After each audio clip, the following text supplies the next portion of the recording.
UIC. Freedom the people of need. Hell yeah. Freedom the people of need. Yeah, yeah. Freedom the people of want. Freedom the people of need. Yeah, yeah. Freedom the people of want. Freedom the people of need. Yeah, yeah.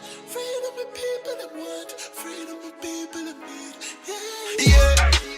Real man a road. Now bow wolf in a tree grand a road. Now bow down to no demon a road. UIC when you see man a road, me say yeah. Real man a road. Now bow wolf in a tree grand a road. Now bow down to no demon a road.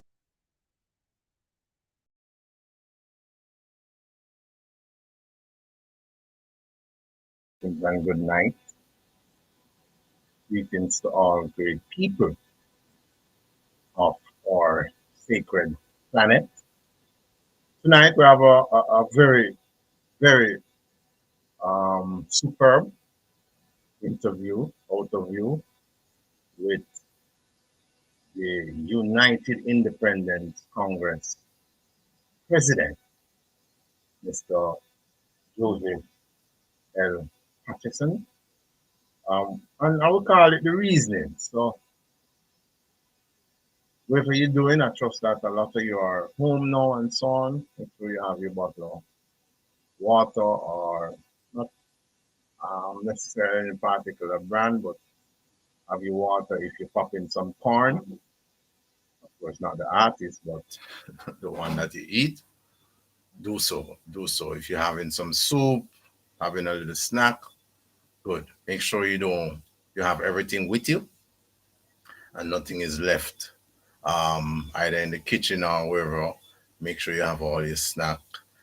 Tell a friend to tell a friend. Tell auntie to tell uncle. Tell wife to tell husband.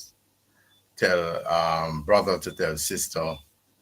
Tell cousins to tell their neighbor. The United Independence Congress is in your home. We're in your car. We're in your offices. Wherever you're watching us from. Welcome to all those right across the planet. It's still one Jamaica. It is still one United Independence Congress. It is still many constant candidates, but it is always one Babatunde, one Joseph L. Patterson, one Charlotte Patterson. Good. So tonight, we're going to just reason the United Independence Congress, UIC. It's been a whole heap of things, yeah, for a while. So we're gonna just reason. We'll just level it down and just hold a joyful reasoning. In the simplest of way. Yeah, so it's a reasoning simplified. And of course, Liberty TV is where you're watching this from on the YouTube channel. You may be on some other platform. Welcome. Sit with your wife, make sure the picnic them there. Get ready to take some notes. Field your questions. When it's all completed, you will know a lot more about Joseph Patterson. You'll know a lot more about the UIC. And you'll know a lot more about Sonia Mignant, who will be joining us shortly. We want to thank the production team, first of all, Naiko Williams. We want to thank Karen Babatunde. Yes. And so, yeah, I'll read this now. So, Sir Patterson.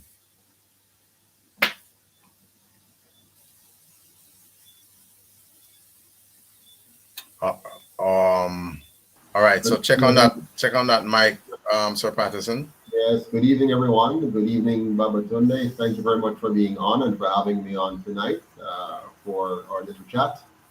Pleasure to be here. Excellent. Give thanks that you could have taken some time out of that hectic schedule of yours to facilitate a smooth reasoning. Will I call it just a simple way of expressing and sharing with the population things that we've been experiencing both as a nation and as the UIC in particular. So The reason going to start off like this. So President, just start by sharing with the audience how a Joseph Patterson came to existence from out of daddy's sperm into mommy's sacred womb. Um, give us that synopsis of how it all started for you. Go ahead. Okay, well, I can't give you a full blow-by-blow description, but I will I will I will say that I'm hearing some feedback there. I'm not sure something going on. I hear some frying. All right, let me get that out of the way. Yeah. Okay. Remove live chat. And I'm noticing I'm not seeing the chat section going here. Maybe Miss Williams can look into that. I'm not seeing our chat. Yeah. So I have this thing right. Okay, let's see if we can. Okay, cool. Yes. And normally on our end, I would see the persons in the chat section going, but I'm not seeing anything there. But in any event, to answer your question, so I was born in Kingston, Jamaica, August the 2nd, 1971, to Ruth Elizabeth Williams and Joseph Patterson Sr. My parents weren't married, so I was the third child for a single mother, and I did not meet my father until I was about 9 years old, and I went to live with him when I was about writing a letter to my mother to tell her that it's time for my father to pick up the responsibilities that she had shouldered for 11 years. So that's pretty much my early kickoff. I went to Dunrobin Primary School. It's up at Constant Spring Road there. I failed the common entrance twice, as well as the technical entrance. So I was what you call a pretty dunce. At least that's what I was called. Back in the day. But I did learn to read very early because I had a grandmother who insisted when I spent time with her that I read the headlines and the headline story of the Gleaner before she would give me the comic strip. So that incentivized me to years old. I was already reading quite well, but I did not have a great interest in schoolwork. I was more interested in the world around me, so I read widely. I had a neighbor when I moved up to Washington Boulevard and Malines Road area. I was living in an area where some expatriates were, some white people from England. And when they came back from one of their vacations, one of the daughters gave me a big book called Tell Me Why, big yellow book. And in it was an amazing amount of information about how the world works, how to think from cause to effect, how to question everything, always ask why. And so that was my big eye opener. So I tend to be more interested in the world around me than in the academic that I had in school at the time. I found it to be a bit boring, but All I right. think, yeah. All right, pause a little. Can you recall the author of that book? Tell Me Why. No, I can't. It was a very popular book, I think, for people of certain standing in society at the time. But I don't think it's one person either. I think it's a number of, because it's almost like an encyclopedia, but it was written in a more friendly tone than an encyclopedia. All right, I see I warm up nicely now. I see you come out on the track. 100-meter line, you're ready. But before we run off into that aspect of things, you have whole heap of supporter, females and males. Want to know which basic school that I attended. Yes. I attended Miss Johnson Basic School, which was down in Marvelly. Marvelly is a tough area in Kingston at the time, very hot politically. So I went to Miss Johnson Basic School, a lovely lady that really took a great interest in her students. Yeah. Are you able at this time to recall Miss Johnson's first name? No, I can't recall. I never knew her first name. It was never even mentioned. She was just Miss Johnson to all of us. All right, big up to Miss Johnson. Yeah, and my teacher, the teacher that I admired the most, that I probably had a crush on, even in basic school, a teacher teacher named Miss Dorothy, and she was such an adorable lady, Miss Dorothy. I remember her distinctly because we went to the beach once. They had a trip, the little outing we go on these trips, and at that outing, she was attacked by a shark. So I particularly remember that experience because she was a great swimmer.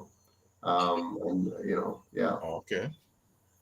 So Mhm. she survived that. Yes, she survived. It was spotted before it got close enough, and she was able to swim fast enough to come up. That was my first encounter with seeing a shark in Jamaican waters. So that was an interesting experience. Excellent, excellent. All right. So from the basic school now, Mhm. which one of the parent them or guardian you were living with at the time? Oh, my single mother. We lived in a one room house, 12 by 12. Yeah. Two windows, one door. No Mm-hmm. indoor kitchen, no indoor plumbing, no indoor toilet. So we had an outside bathroom. And when we go to bed, it's all of us on the bed. Me and my brother and sister. You sleep head to toe, kind of Yeah. thing. And we learned to survive in that kind of environment. I lived in that environment until age 11. Mm-hmm. Um, all right. So growing up in that sort of situation now, most of the ones them were growing in Jamaica can know and relate and see that sort of situation. Cause enough of us grew up in the board house. Mhm. Them time they had the one room, Yeah. maybe two bed if things never so bad. Um, I always say bed now we are talking about is a piece of plywood with a piece of mattress put on it and a Mhm. sheet and thing. And if Yeah. our three siblings, the whole enough to share that and thing, mommy and daddy bed me a little different. Them time they are spring bed. Yeah. Yeah. So you go, Joseph. Yeah, man. That's right. Definitely. All right. So from them time there, so you live with mommy, you go school and thing now. Um, I was depressed. No, Not no, I living in that situation. no, I wasn't depressed at all. I remember being very aware.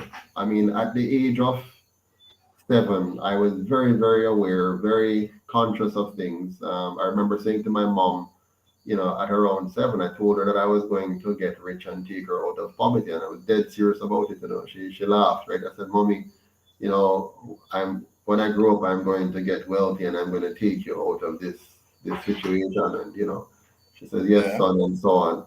And I mean, I used to go to the church called Rehoboth Gospel Assembly up at Washington Boulevard there, and Mr. White was the pastor. There's a lovely Mhm. lady there, that's my Sunday school teacher, really charming lady. And I remember her saying to me, she told the story of Joseph, and of course I'm Joseph, and the story of Joseph really appealed to me. Right. Things like the fact that he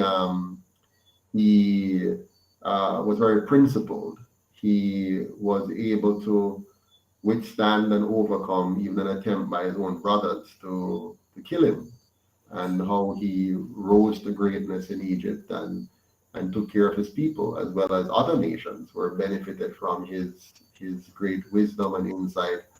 And he was a dreamer, somebody who saw into the future.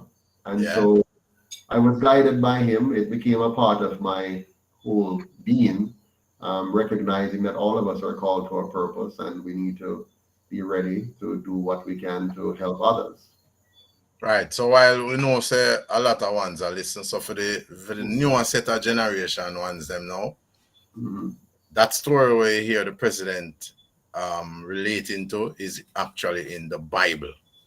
And so those of you who may be into church, or even if you're not into church, is a book that a story that you can go and read for some self-empowerment.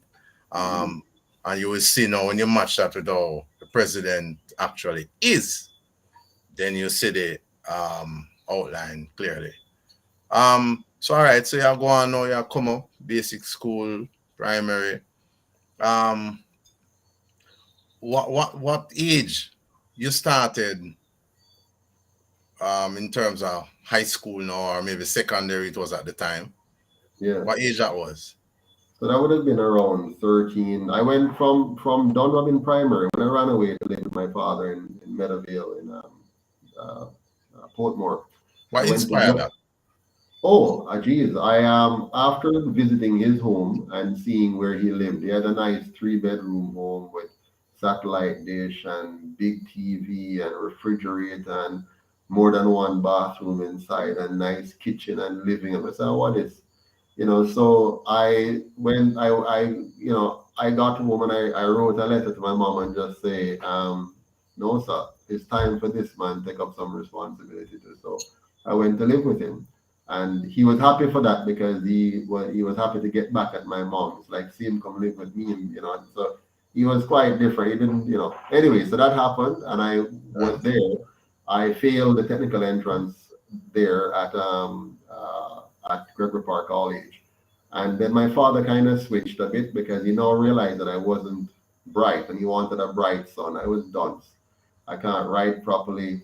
I can't spell properly. I can't do maths properly.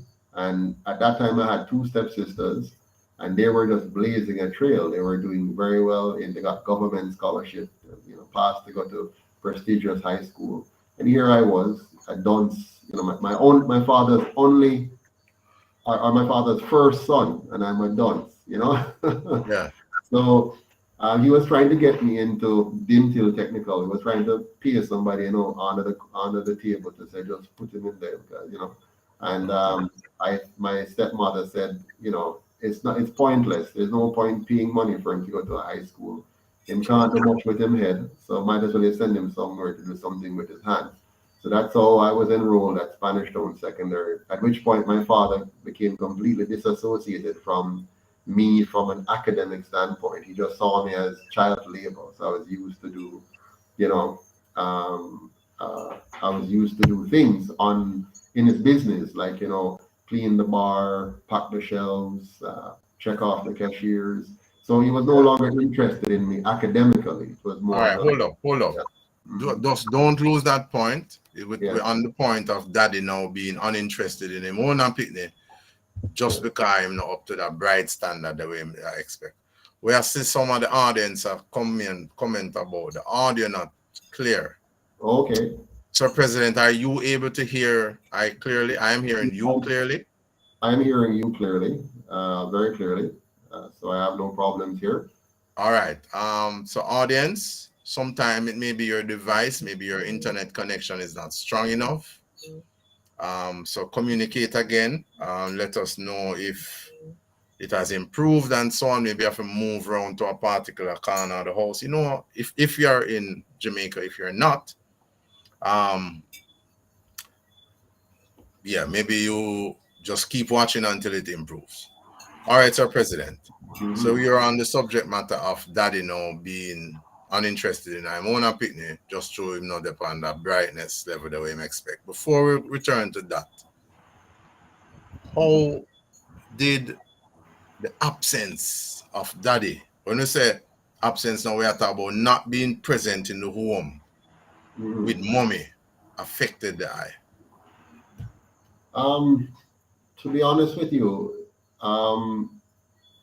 many of the children I was going to school with, or a lot didn't have fathers either, so it wasn't terribly painful in that sense.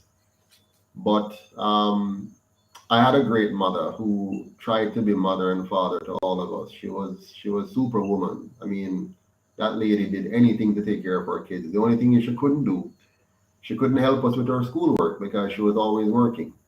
Yes.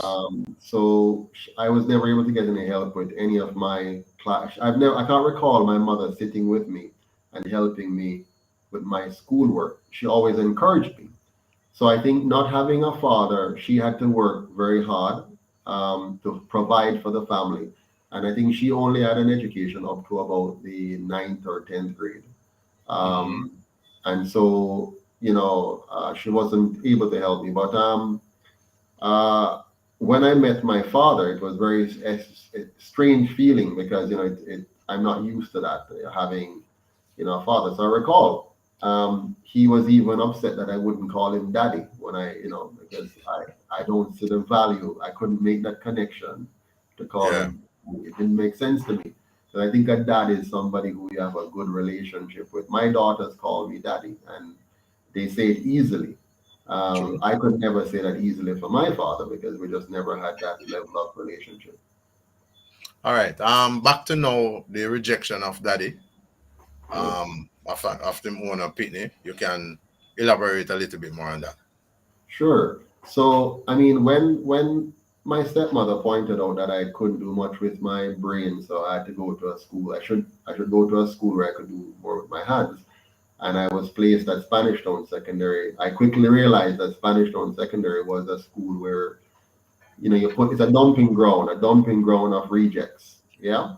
When I was a boy in primary school, I wanted to go to Calabar or JC or Wolmer's or KC. I particularly was a fan of Calabar and KC at the time, but Okay. that wouldn't be. So when I went to Spanish Town Secondary and I heard what my stepmother said, it clicked in my brain and it triggered something in me that said, I can do better. I can do something with my brain, not just my hands. So when I went to that school, I immediately went on a mission to transform the school. So I empowered my fellow students to start to think differently. I tell them, you're no different from the other kids at the high school. It's just that we're not being socialized the same way. So we have to change our behavior. So I brought in the science club. I created the science club, founded that. I created drama club. I created a debating society. I entered us into school challenge quiz, and just got the school engaged. So it really changed the temperature of the school. I became head boy, and All right. So hold it now. Head boy is where you're the one. yeah. So stepmom said, she complained to your father about your ability to do work, school work. In a them time that when you go to school, which year that was? Oh, that Before would you have reached been, this. yeah.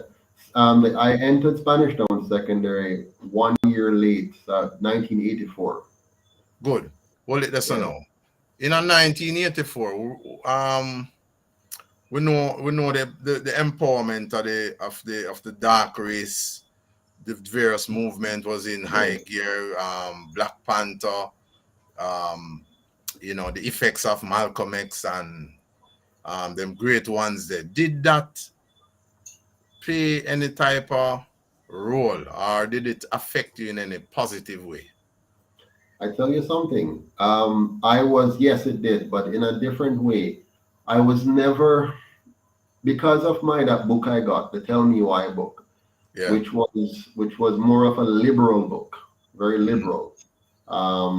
It had opened my mind to be very accepting of all people. So I was never the kind of person that was angry against whites, for example. I wasn't an angry black child. I was a thinking black child that said, listen, if they can do it, we can do it too. So I was more focused on what we can do too. So I was impressed by people like Marcus Garvey, which focused on saying, don't seek equality. You don't need to try to prove that you're equal with anybody. What you need to do is to make sure you have your freedom and be industrious with that freedom, be creative with that freedom, be productive with that freedom. So that carried through with me and inspired me to focus on me being industrious and creative than me being, let's say, hateful of whites or having a desire to see them. I didn't have any hate. I was more focused on the productivity side. How can I be a producer? How can I be my full self and help my fellow men to also be their full self? I buck up on a tape. I found a tape once by a man named Napoleon Hill from the book called Think and Grow Rich. Now, it was unusual Hold for on, a hold on, person my hold on. age. Yeah. You broke a little bit, Mr. President, so just come back with the name of the book Yes, it's and then you called continue. Think and Grow Rich by Napoleon Hill. So I kind of buck up on that book. Not even a book, it was an audio tape. I don't even know how I found it, maybe on the road. It was an accident. And I had just gotten the Walkman in those days, Walkman. And Yes. I had an old one that I had found and fixed up and got it to work. I don't even know how I got it, but it's an old one. And it was one tape out of a series of tapes. So I only got one tape. And in that one tape, he was talking about auto-suggestion, how you Right. can program your own mind to be what you want to be before you become it. And so I entered into that True. domain where I started programming my mind to be positive. I can. Yes.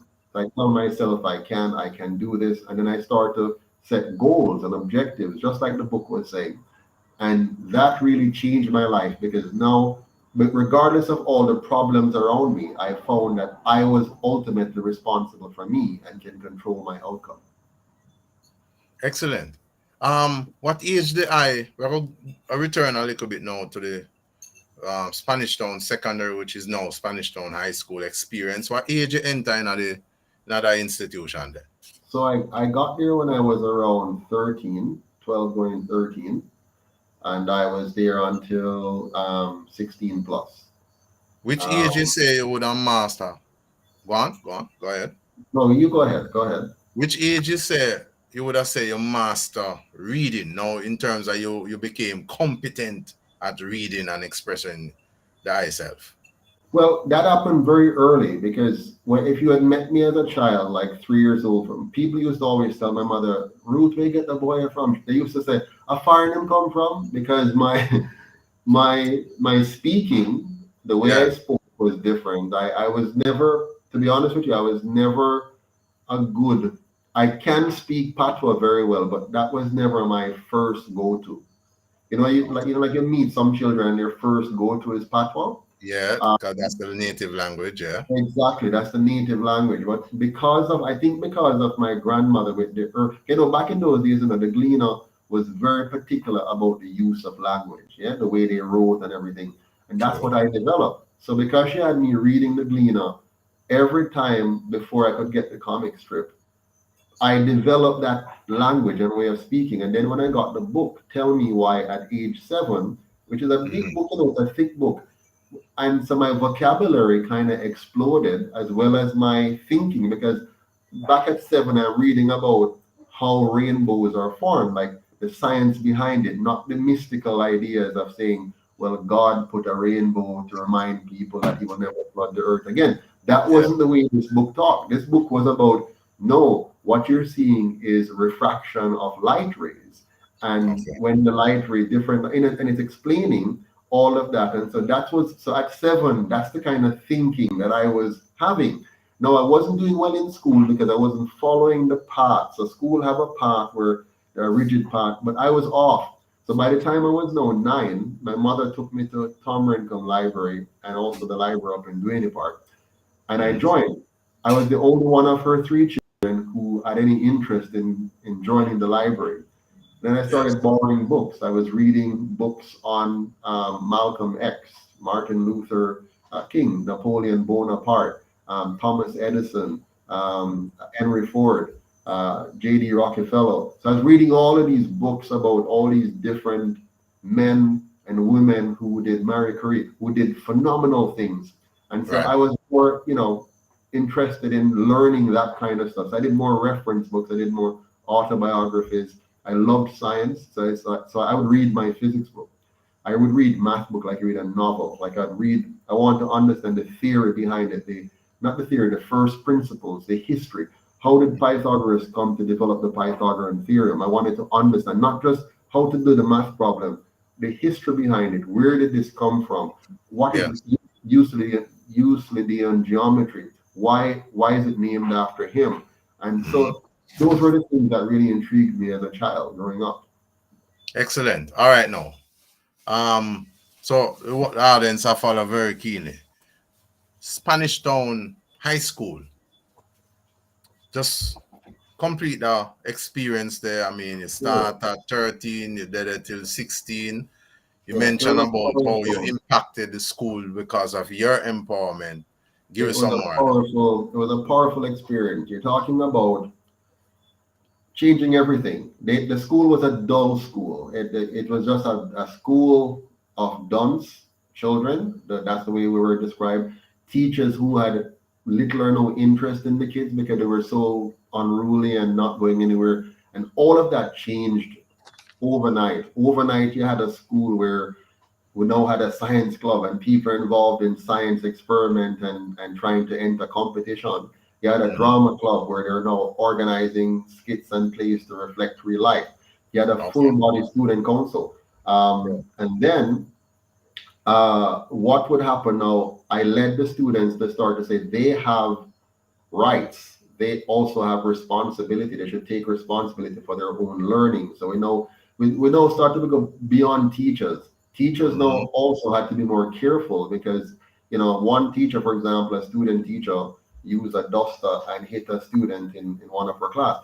And I took that all the way up. She had to apologize in front of the school because, the teacher had to apologize in front of the student body at one of her devotion sessions if she didn't do that, I was going to make sure she lose her job. Right. So we went through that process. She and I became good friends afterwards. It was a lovely experience. But the students realized now that they had a responsibility and they had authority, they had power, they're not powerless. And so we started studying, we started learning, and we did very well. I think it's the first year we had so many people passing external exams in that school. So you would have said then the Spanish Town High School experience is pivotal into the development of the individual we're now looking at and the world now know as Joseph Patterson. Yes, that it changed my life forever, and I think it changed a lot of people's lives as well. My wife, I met her while I was at Spanish Town Secondary. I met her in the 8th grade. We've been married for 28 years now, and we've been friends. At Spanish Town Secondary, I was the head boy. She was deputy head. She was the head girl. I was student council president. She was the secretary. I was science club president. She was the secretary. Quiz team captain. She was one of the key supporters for that. So she has always been by my side, and she has been a key factor in my personal development from school until today. Well, on that now. Jamaica and the world. Whether you're there, Ethiopia or Ghana or Canada, the Caribbean, Europe, Australia, wherever. The earth set for function a particular way, male to female, female to male. You see how our president light up when he begin to talk about the experience with Mrs. Charlotte Patterson.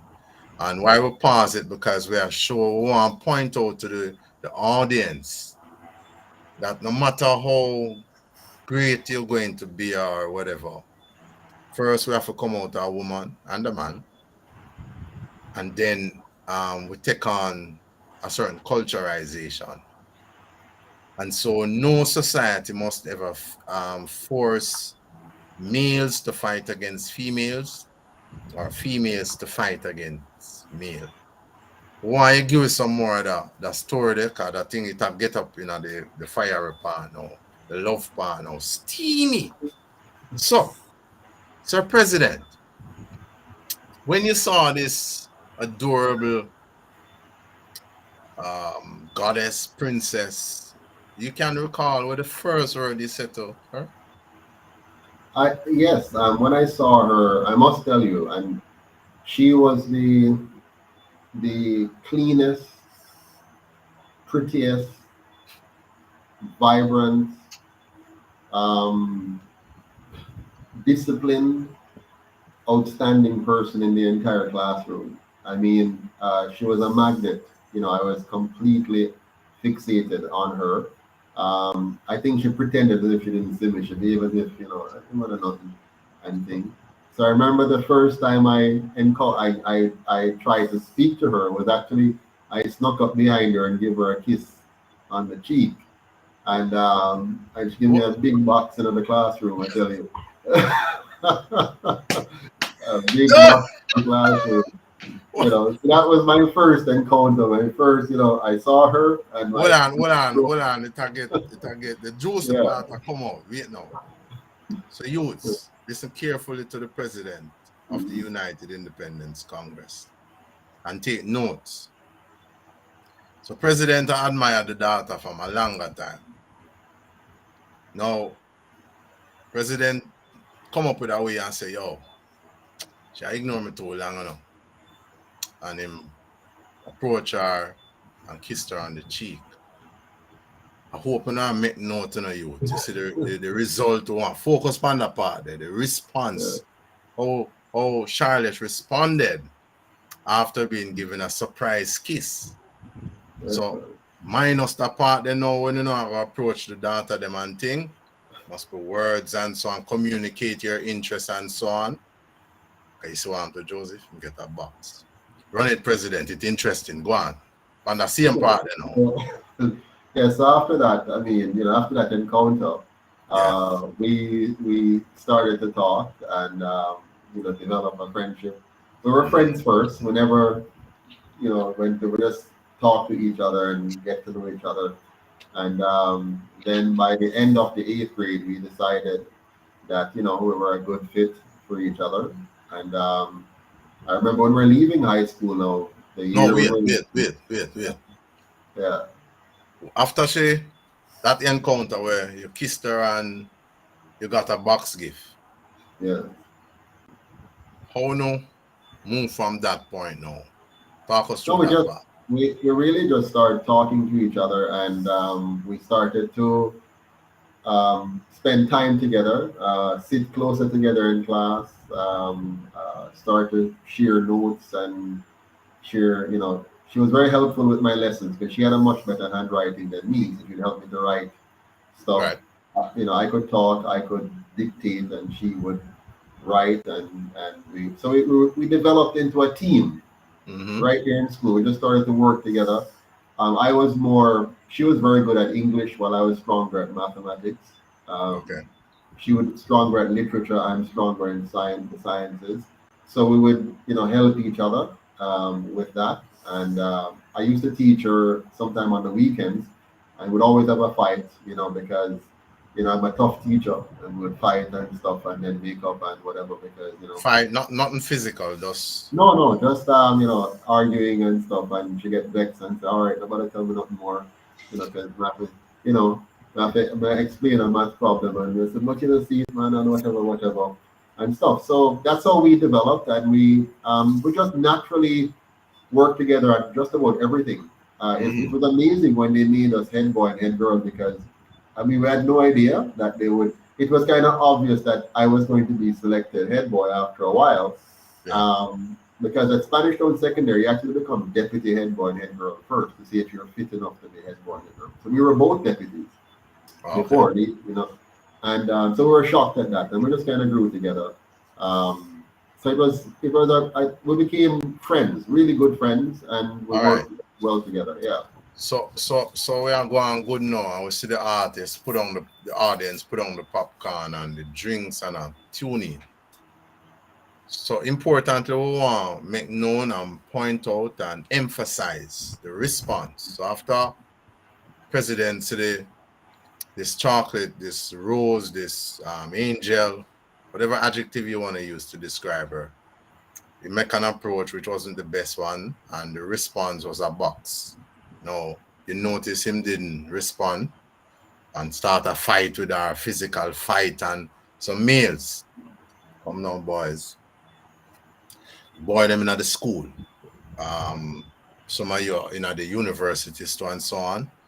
We know the situation, male to female. We know what they sort of experience. We know how impactful females are on us. Pivotal to take note. Even with the box and the side of the jar roast like breadfruit, it didn't turn out into a fight. So take notes of those things. All right, so moving on now. You all developed, and your head boy, she's head girl.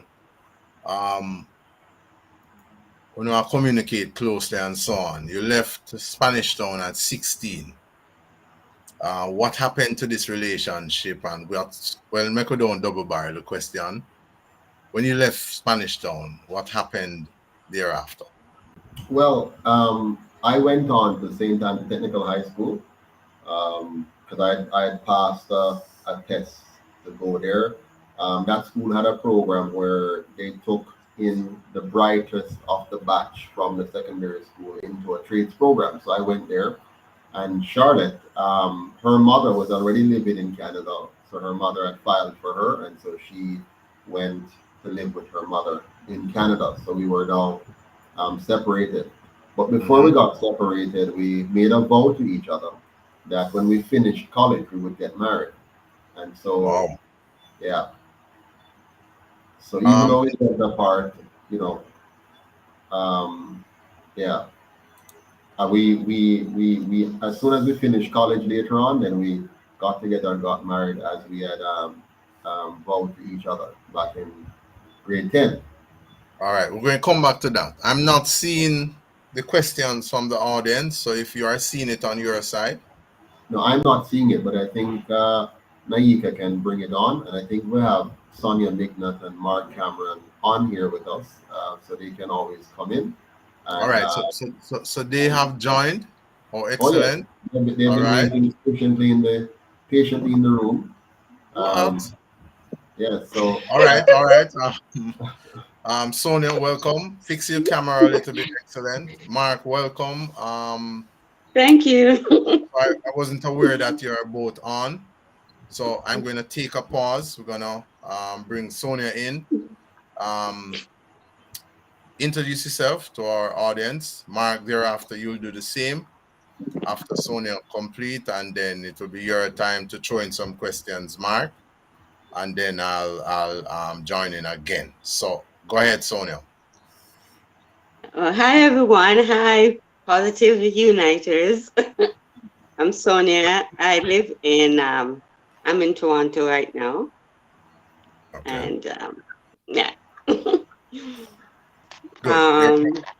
Go ahead. Is there anything that you want to ask directly? Yeah, I'll come to that again, but we want you to throw in a Okay. question now for our president. Okay. Personal or something regarding the UIC? Anything you want to ask him. The world is getting to know him, like we say in the introduction, a closer look at Yeah. the president of the United Independence Congress. Mm-hmm. Follow suit, Mark, because you will be doing the same thing after Sonia completing her questions and so on. So go ahead, Sonia. President is on. Okay. Mr. Patterson, I admire you very much since I found out about the UIC last October. I found out about UIC one Sunday morning while I was watching Run in Africa, and Kabu had you on. Jamaica had a third political party, and wow, that really what? So that got my attention. Looked into it and hooked up with Devon at the time, and then I was coming to Jamaica, and Devon hooked me up with the team in Portmore. And after that, I started following you, listening to your videos, and our lives is somewhat similar, especially in the beginning part of our lives, right? A single mom and everything, but I migrated to Canada at a young age, right? And yeah, and the thing that I wanted to ask you though is like I was thinking about how the tenacity that you have after getting here in Canada, going through all that stuff, finding a job, and still find it within yourself to accomplish those goals. How did you, manage to do all those things? Because even I, who grew up in Canada, didn't, So yeah, I think from the time that I failed common entrance twice and technical entrance and was told by that mhm, I can't use my brain but my hands, and later on right, another teacher, I have this built-in drive in me to achieve anything that is said to be impossible. So okay, the harder the challenge, the more I rise to it. I don't I okay, don't I don't back down, I don't give up. I'm the kind of person who will die trying. I don't believe in giving up. I will step back if I see a situation where, for example, in the UIC, when I felt that persons were kind of believing that maybe somebody else could better lead the party, I step back and say, hey, sure, come forward, because Yeah.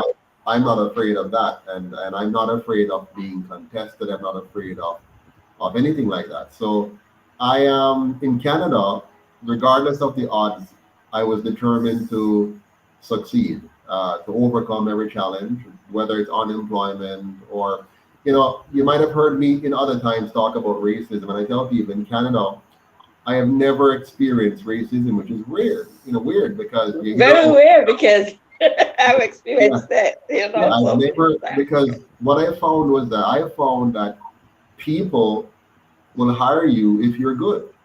Hmm. A person may have a problem because you're not a part of their culture. Like Chinese Right. will naturally have an affinity to Chinese, whites to Hmm. whites, blacks to, but you hope blacks to blacks, but sometimes that's another story.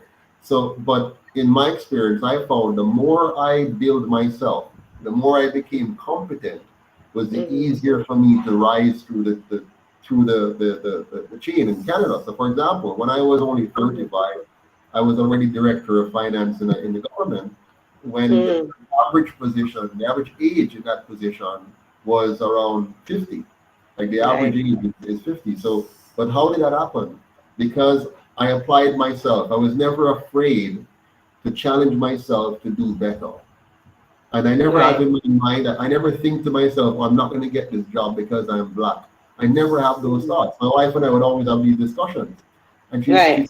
she said, don't you see any racism? I would say, that's not in my mind. All I'm focused on is I'm going to show that I can do the job and then leave the rest Yeah. in the hands of God, if you will. All right, excellent, Yeah. excellent. Yeah. All right, Sonia, I know you will have other questions, but we just Right. want to bring Mark in now. So make a note of those questions that you have. Sonia will be Okay. coming back to you. Mark, greetings. Welcome to Liberty TV. Welcome to the United Independence Congress. We call it The Reasoning.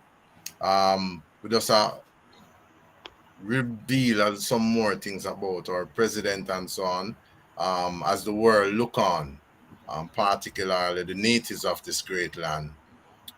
Just introduce yourself to the audience and go ahead with your question. I left, my name is Mark Cameron, as you said. I left Jamaica in '79. I was pulled away from my country by my parents, who followed the lies by the opposition that Jamaica was going communist, and I couldn't wait to get back to Jamaica. When I came back to Jamaica, I saw a level of dysfunction that prompted me to write a lot of posts about how we could make things different. I use my talents. I'm an artist, visual artist. I'm also a chef, and I also build houses. So I've always been very involved in the activism side of the arts. I went before Parliament 9 years ago when I saw a lot of dust going into Mile Gully. And it was the first time in the history of Jamaica where a resident, one person, had the entire bauxite management in Parliament listen to what I had to say. So I too, like Mr. Patterson, I don't take no for an answer. I can more deal with impossible, but can't is a word I don't deal with very well. Long story short, in my dialogue on Facebook about what is wrong with our government, I met with Mr. Patterson. We seemed aligned on a variety of things in Jamaica. And he talked about starting United Independence Congress. And I, by default, became the first vice president. It should be known that I do not like politics. I do not like the culture around politics. I dream that one day the head of Jamaica will be like the postmaster general. We don't know who it is, but we get the mail delivered. I believe that there's too much emphasis on who is running and less accountability as relates to the Jamaican people. We are still suffering. They talk about Jamaica being out of many, we are one. We are not one. A lot of Jamaicans are suffering and a few people are doing very, very well. And they're doing very well because of their alignment with government. So from that standpoint, I've been very active. I love my country. And most of all, I want to see a better Jamaica in my lifetime. I was born in 61. I'll be 61 in June. And on the 6th month. So it's 666 in a good way. You understand? So I don't take foolishness. I don't like to see foolishness. And I don't like to be associated with foolishness. The UIC manifesto is a very solid manifesto. I told Mr. Patterson, and I've said this on a number of occasions, whoever adopts the UIC manifesto will have my vote. Yeah. I'm not into the party foolishness. Although I voted for the two political parties, JLP and PNP. So it was very refreshing to find someone like Mr. Patterson, who was aligned with me on many things as relates to changing the trajectory Jamaica was on. So having said that, I have a lot of people on my page that have field questions to me about internal squabbles that should not have gone public. Yeah. At the end of the day, everybody have said this, that the UIC manifesto is very important to them, and they love the manifesto. Mm-hmm. Now, you know, like some things have happened, in creating a political party. By the way, I was the first vice president.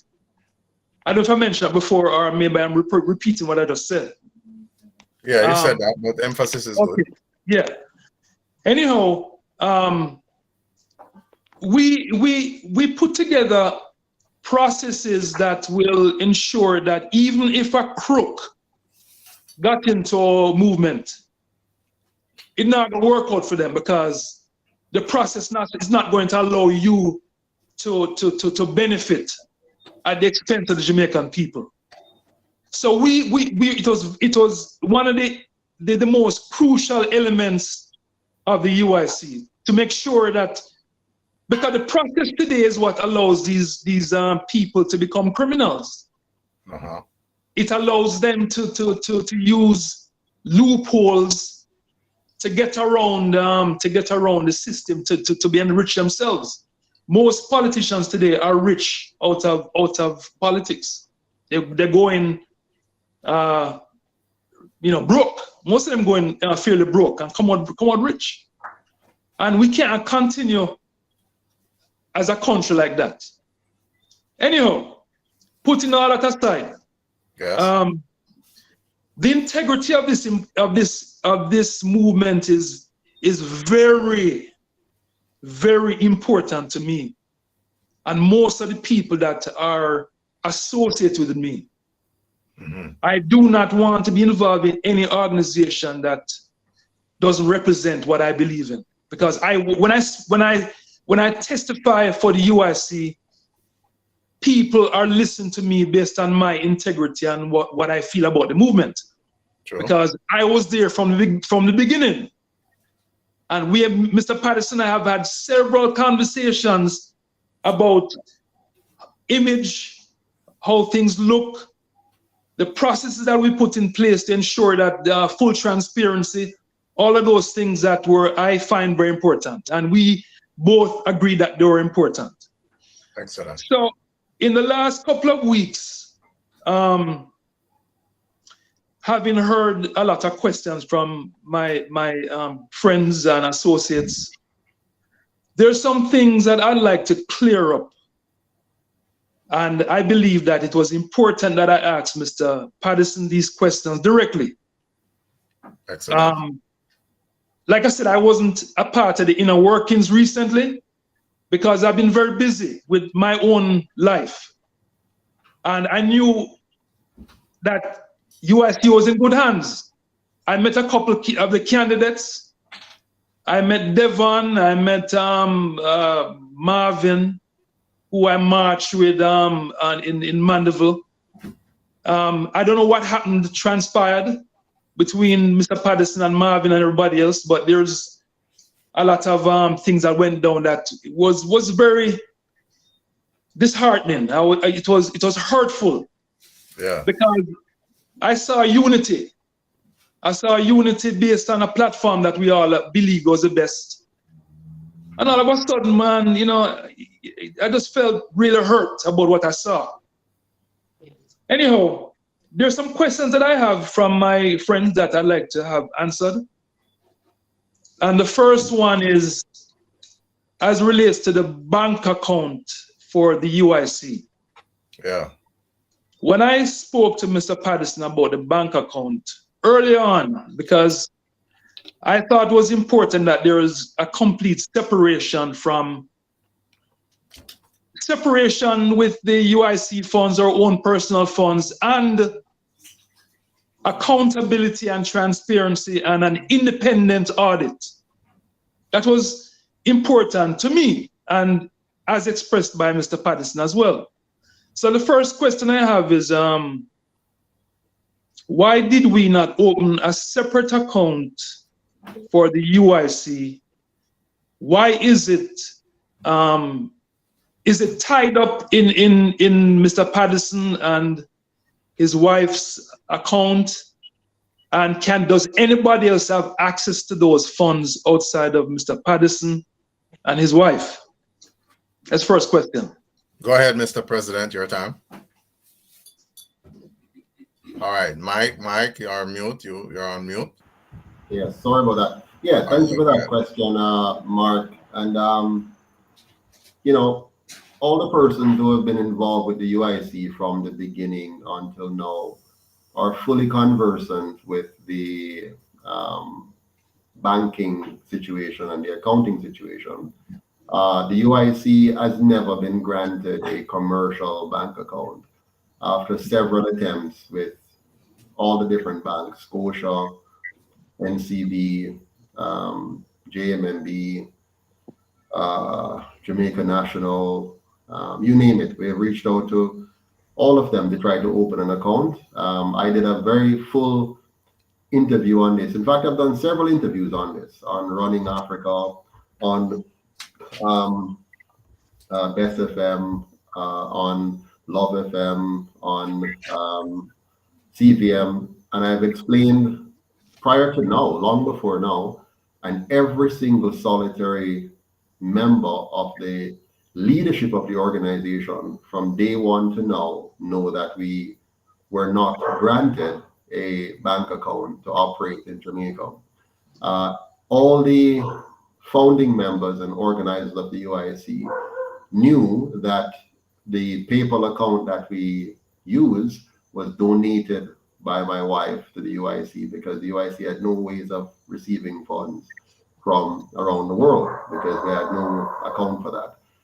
Back in the days when that account was set up, the banking world was also very difficult towards Jamaica and towards political organizations. So they would not allow you to set up an account on PayPal to an independent group called UIC. Worse for it to be in Jamaica. So that's how we ended up having my wife donating her PayPal account to the organization, and we've been using it ever since. So all of our treasurers, all of our executive members, everybody knew that. That was not a secret, and it was also a great sacrifice that my wife gave up her account. You know, when you set up these accounts back then, it was a treasure to get one of those accounts back then. It has gotten more easier now for a person to set these up now, but you're talking 10 years ago. And so over that period, we have had that account being used. All right, hold on, Mr. President. Yes. I want you to go a little bit more in depth. Sure. In terms of the process that Mrs. Patterson went through prior to her handing over the bank account to the organization known now to the world as UIC. When you say process, what do you mean? All right, so on one of your meetings, I think it was at the AMC, Mm-hmm. you did comment about this. So you said prior to handing it over to the UIC, she cleared out her funds. Okay, right. Let me stop you there. There are two different accounts. So I was just talking about one first. I'll talk about the other one after. So the PayPal account was our primary account for years, because most of our funding came from the diaspora and not so much on the local scene. So that has been there for years. Then in September, when we got into the March for Liberty, and we had the issue with me being arrested, all of a sudden now many Jamaicans locally wanted an account to put money in. So before PayPal was an international account where people in the diaspora found it easy to do, but locally now persons wanted an account to put money in, and we had no account. We had opened an account with PC Bank. That is a kind of a credit union, but and that is in the UIC's name, but it was limited. You have to physically go there, and deposit money or withdraw. So we're way past that today in modern times. But so in September, my wife then donated our Scotia account now to the UIC because it had no account. And so what she did was to make sure she take out all of our personal funds, and this account was given totally to the UIC. Now, because it's our personal account, for you to get access to it, you'd have to key in our password and username, which will give you access to that plus our other accounts. So we could never give those credentials to anybody. So what was done every month is that the statement was provided, the information was provided to the treasurer that they could see what is there. And the same thing for the PayPal account, the full statements were provided to the treasurer so that he could see what is there, and the board as well if they wanted to. We also made sure that the treasurer and any member of the board could also see a visual screen of what is in the account if they wanted to. So there was never ever a case of any commingling. The first audit that was done by one of the persons who are now a part of the misinformation media. So she would have been there. She did the audit, so she knows all of what I'm saying. In fact, the treasurer was a part Mr. President. Sorry? Yeah. Mr. President. Yeah. Winston here. How you doing? Oh, great. Yes. Okay. All right. Good. We have our chairman joining in. Yes, sir. Welcome, I Winston. hear you answering the question, and I appreciate your forthrightness, but I never like to hear you answer that question, and here's why. Yeah. We have had two treasurers, and I remember the day the first one joined after I did. The instruction was, get us a bank account, and to the day that first treasurer left, the question was still asked, the task was still asked, have you gotten an account? The last answer was, we went to the bank and they asked for your membership list and so on and so on. And your instruction was quite clear. that we don't need to give them confidential information because our membership information is confidential. We just need to prove KYC. So speak to the bank and understand exactly what is needed so we can provide that, because we need to create that separation. And the day that person left, it wasn't done. The second treasurer came on the same instructions, and it was always, I'm too busy, I'm too busy, I'm too busy. Right? When all of this brouhaha started, I walked into one bank one day. I happened to be in an area, and I went to do a transaction with my debit card, and I just walked up to the customer service rep and asked what I needed to open an account. And I didn't specify that it was UIC, but I specified that it was a political movement. And I was given a list, and I handed that list to the treasurer. Right? This would be the treasurer before the last treasurer. And again, she didn't act on it. Nobody wants to open an account for the UIC for whatever reason. But most importantly, before that, the excuse was no bank wanted to give us an account. This has nothing to do with the president and the account that he has used. I personally have put monies into those accounts for UIC business, and the UIC business was done. These bank accounts were audited. The operations of the UIC was audited for each year that we need to register. It has to be audited. And that audit certified and submitted to the ECJ. And every year, including this year, right now, that audit has passed with flying colors. Absolutely no abnormality. No All right. malfeasance. Excellent, Chairman. That clarification helped greatly. Sonia, we're coming back to you, but we just want to hear from Mark now to make sure that that question was answered fulsome. Mark, you heard the comments both from President Patterson and from the UIC Chairman, Winston Wright. Are you satisfied with that answer? Is there a follow-up? Yeah, there's a follow-up. I have accounts in a couple of banks, and sometimes if I need to have somebody withdraw money from my account, in other words, if the account was given to the UIC, then we have the ability to change the password so anybody can have access to the account. So that is not privileged information. It's only privileged to those who are privileged to have the password, and those can be changed. In other words, passwords are not etched in stone. So if my password is 1, 2, 3, 4, 5, and I decide to give another person access to my account, and I change my password to 1, 3, 5, 6, 7, then they would be able to use to have access to that account if needed. But like you said before, it's a very it's very challenging. The banking system is very challenging in Jamaica. I have to give you that. So I'll go further than that, Mark, and say that it's not that the banking system in Jamaica is challenged. It is dysfunctional.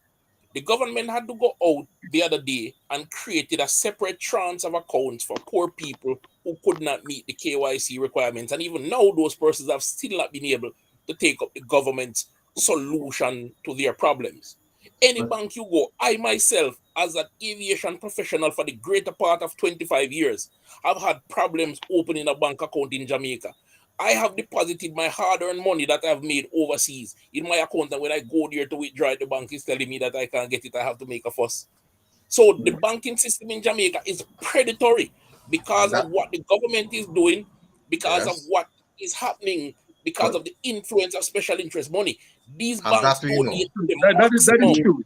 That is so. All right, hold on, Mark. We're just gonna allow the president to come in to answer that comments that you followed up with, or that question. So just allow President to come in now. Mr. President, go ahead. Yeah, let us be clear that the real issue here is the insinuation that I and my wife somehow have held on to, well, first of all, that we have deliberately used a personal bank account and that we have deliberately prevented access to those accounts, and that somehow we have been able to misappropriate or otherwise, misuse the funds of the organization. That's the insinuation. And we need to be very careful with that. And I know Mark knows better than that, because at no point at all, at no time at all, did the organization have any issues about the bank account, like internally, until recently, when after some persons have now taken a different course, they have now brought these things to the fore. Now, what all of us should ask is, why didn't these persons bring these to the National Executive Council when they were on the board? Why didn't they? Because all of us, every time we have an NEC meeting, persons are allowed to add items to the agenda. So a treasurer, for example, could raise his hand and say, Mr. Chairman, I'd like to add an item to the agenda. I would like to add the item of our bank account and the issues that, we don't have access to the bank account by Mr. Patterson, or they're using a personal account, or whatever it is. Any particular concerns that they had could have been raised at an NEC meeting. Now, the records will show that neither of those treasurers who are now our former treasurers or former VPs, neither of them have ever placed that item on the agenda. The records will also show that I have always placed the item on the agenda to ask that actions be taken to separate these accounts from myself and Mrs. Patterson. Now, Mark would know this very well. The only two persons who have remained consistent throughout the entire history of the UIC is my wife and I.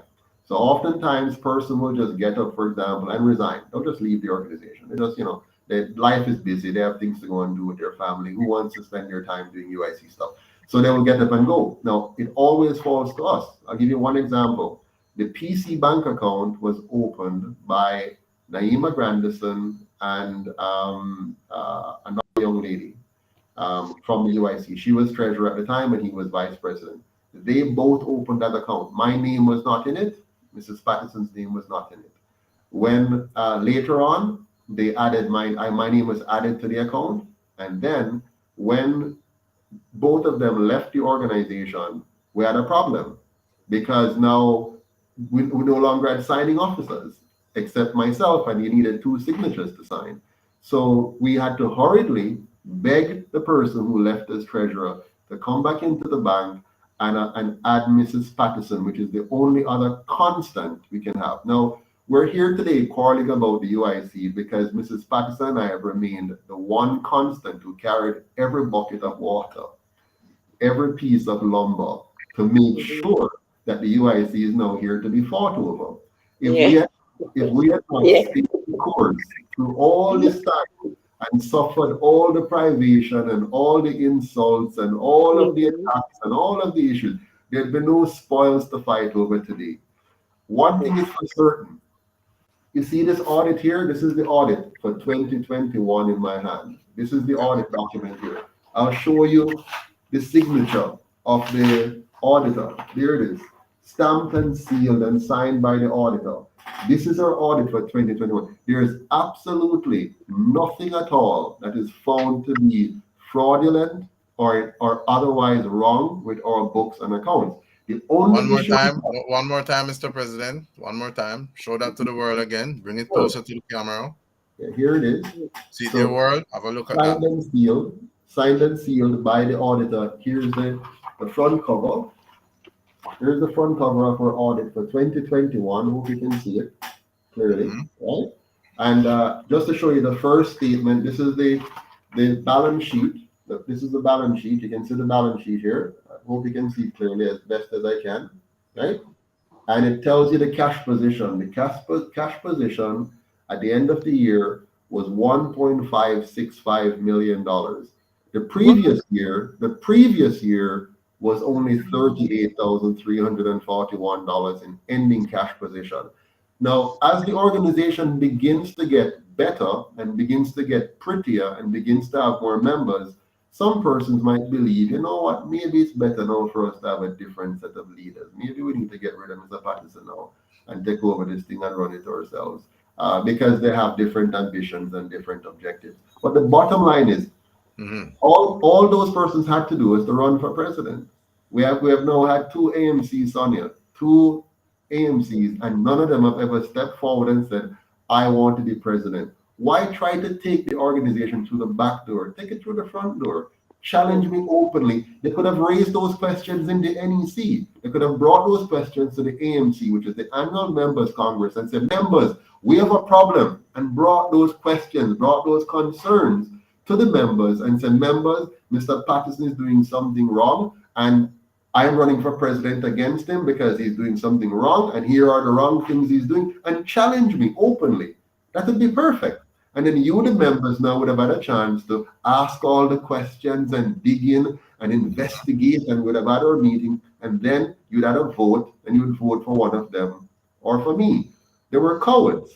So they didn't run for office. They hide behind innuendos and lies and try to mislead the public because they know our weakness. Our weakness is the corrupt system in Jamaica has withheld a bank account from us so that they could then draw this card because they're smart. They know if they tell people that we are use personal bank account, it is going to cause people to think twice. And they want to plant doubts into people's mind so that they pull back and stop donate because they realize since I've started until now, since from I started the UIC, when I first put online United Independence Congress, December 2012 until now, the UIC has now raised about, it's not a lot of money now, but about $10 million altogether now. From then until now. But and if you divide it up by the number of years, it's roughly about $1 million a year, but we didn't get it in those years. Back in the early days, I pay for everything. I remember it's not until 2018 that the organization started paying for its own internet and its own web hosting.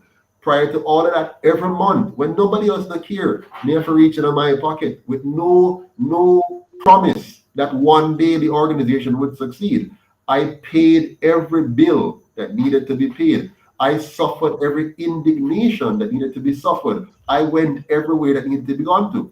And when it was time to register the party, it's me, Naima Granderson, his wife, and Mrs. Patterson, who got 1,300 persons to sign on to say, we want the UIC, and to put their name, their telephone number, their TRN, and their address, and to put their necks on the blocks and say, they're with us. 4 of us did that. And I went door to door. 1 second, Baba Tunde. I went door to door to door across the length and breadth of this country and created the UIC that some would now love to have for themselves. It not gonna work. So now we're coming to you next. Hold on there. We're coming to you next, Sonia. Hold on, Mark. Just make a note. Don't forget that point, Mark. We want to get Sonia involved. So in about 30 seconds, Sonia, I want to share something with the audience. When you are doing the right thing, there are some methodology you follow. Yes. If you're doing the right, if you're about truth, you follow the right process, you do the right thing so you can get the right results. If you're about filthiness, infiltration, negativity, you do all sorts of things to try and get to the mountaintop. No, let that soak in, people. Think deeply about that. Sonia, your question regarding this topic that we are on. Brother Babatunde. Yeah, go ahead, Chairman. Right. Sorry to interrupt. I have one point to make because I'm going to have to run to something else. I really need to say this. Go ahead. Firstly, the comment. I'm disappointed that persons, because I see persons in the chat trolling, keep asking these questions of the president when he has answered them clearly and consistently every time. All right. So that's my personal disappointment. Hold on now, Chairman. Hold on. Could you share that chat with us? We're not seeing that chat on our thing here. It's a YouTube chat, so I'm not sure. Okay, all right, cool. How to get that? I don't have control of the broadcast. Okay, but before you leave, hold on, Mark. I'm gonna have to run. Hold on. Now, persons in the quote unquote coup have confessed their willingness to strip Joseph of the party, and if they can't get it, to bring the party down. To do that, they have stolen information from the movement and have created a poison pen campaign to reach out to our donors and supporters to inject doubt in them so as they would stop supporting us. And they have stopped, some have. Some have doubled down because they realize what it is. But unfortunately, not everybody saw through the rules. Some have called me and asked the question directly, what is going on? And when I explain to them, they say, oh, but this is a non-issue. And I'm saying definitively and clearly to everyone, there are about 3 persons who are longer serving in the movement than I am. We are, and that excluding the president and his wife, right? We were there when each person came, especially those in the crew, when each of them came and left. And we know the level of ineptitude, note the word I used, and non-performance that was there. And because the president expressed that openly, and because they're not men and women enough to take that criticism, they use big words that they saw in the media without having full knowledge of the meaning of the word and the implication of it. But I say to everyone out there, be wise like the serpent, to borrow from the president, and look into things and know that it's better to unite behind a cause. Winston, before you leave, Winston, before you leave, I want to make this abundantly clear to Mr. Patterson and yourself, and anybody who might be thinking in a similar fashion. When I've always been a supporter of the UIC, and Mr. Patterson will tell you that. And me and him, I go door to door, look, vote when him first start out, on the first campaign. You understand that? I spend my own money for go down Jamaica and campaign for Mr. Patterson. I spend my own money doing banners and printing T-shirts for the UIC, which I got some compensation from as well, but heavily subsidized. No, I'm talking initially, brethren. I must confess that I was not a part of the inner workings for a very long time. And he can tell you that. The questions I'm asking are pure. There's no innuendos or no insinuations on anything. I'm asking questions that were fielded to me by my supporters and our supporters. I want to make that very, very clear. Okay. I'm not one of those who are run down leadership, brethren. You understand that? Because me tell Mr. Patterson a long time. When he asks me if I want to become leader, I tell him no. I don't want to run for nothing. So I want you to understand that. I just want my country to work. I want my country to work. Mark. Yeah. To share with you, when I knew about you before meeting you for the first time, and Mr. Patterson has nothing but kind words to share about you. He speaks about especially his past officers in very, very flattering way. And you number among them, Mark. So I know where your question comes from. Yeah, it's coming from a pure heart. It's come from a pure heart, because when I heard this stuff hold on, Mark. Hold on. Let him complete the point. Hold on. Yeah. So my ire is against those that have been sent by the detractor that is in the chat, trolling us, instead of listening and learning and coming together. Again, uniting behind cause instead of self. So those are the guys that draw my ire, Mark. So as I said, you are numbered as among those uniters that inspire a younger person. Note I said younger, I get in there. Right? So the strength and the work that you have done, that's the legacy that I'm working on. That is what is pushing me to defend my family and all the children in Jamaica. Okay, Mark? Excellent point. Excellent. Let me say this. Gratitude for the work that you have done, for the trail that you have blazed, for the path that you have established, that I can walk in and do it proudly. See, Mark? All right, now, Mark. Hold it now, Mark. We know the fire light up around this up. A while now, we're not hear from Sonia. Sonia, your question for President. Okay. Mr. Patterson, what would you say to those people who, because you speak highly of Singapore, and you make a lot of reference, you know, to Singapore. What would you say to those people who are saying that you want to turn Jamaica, the state of Jamaica, into a one-party state?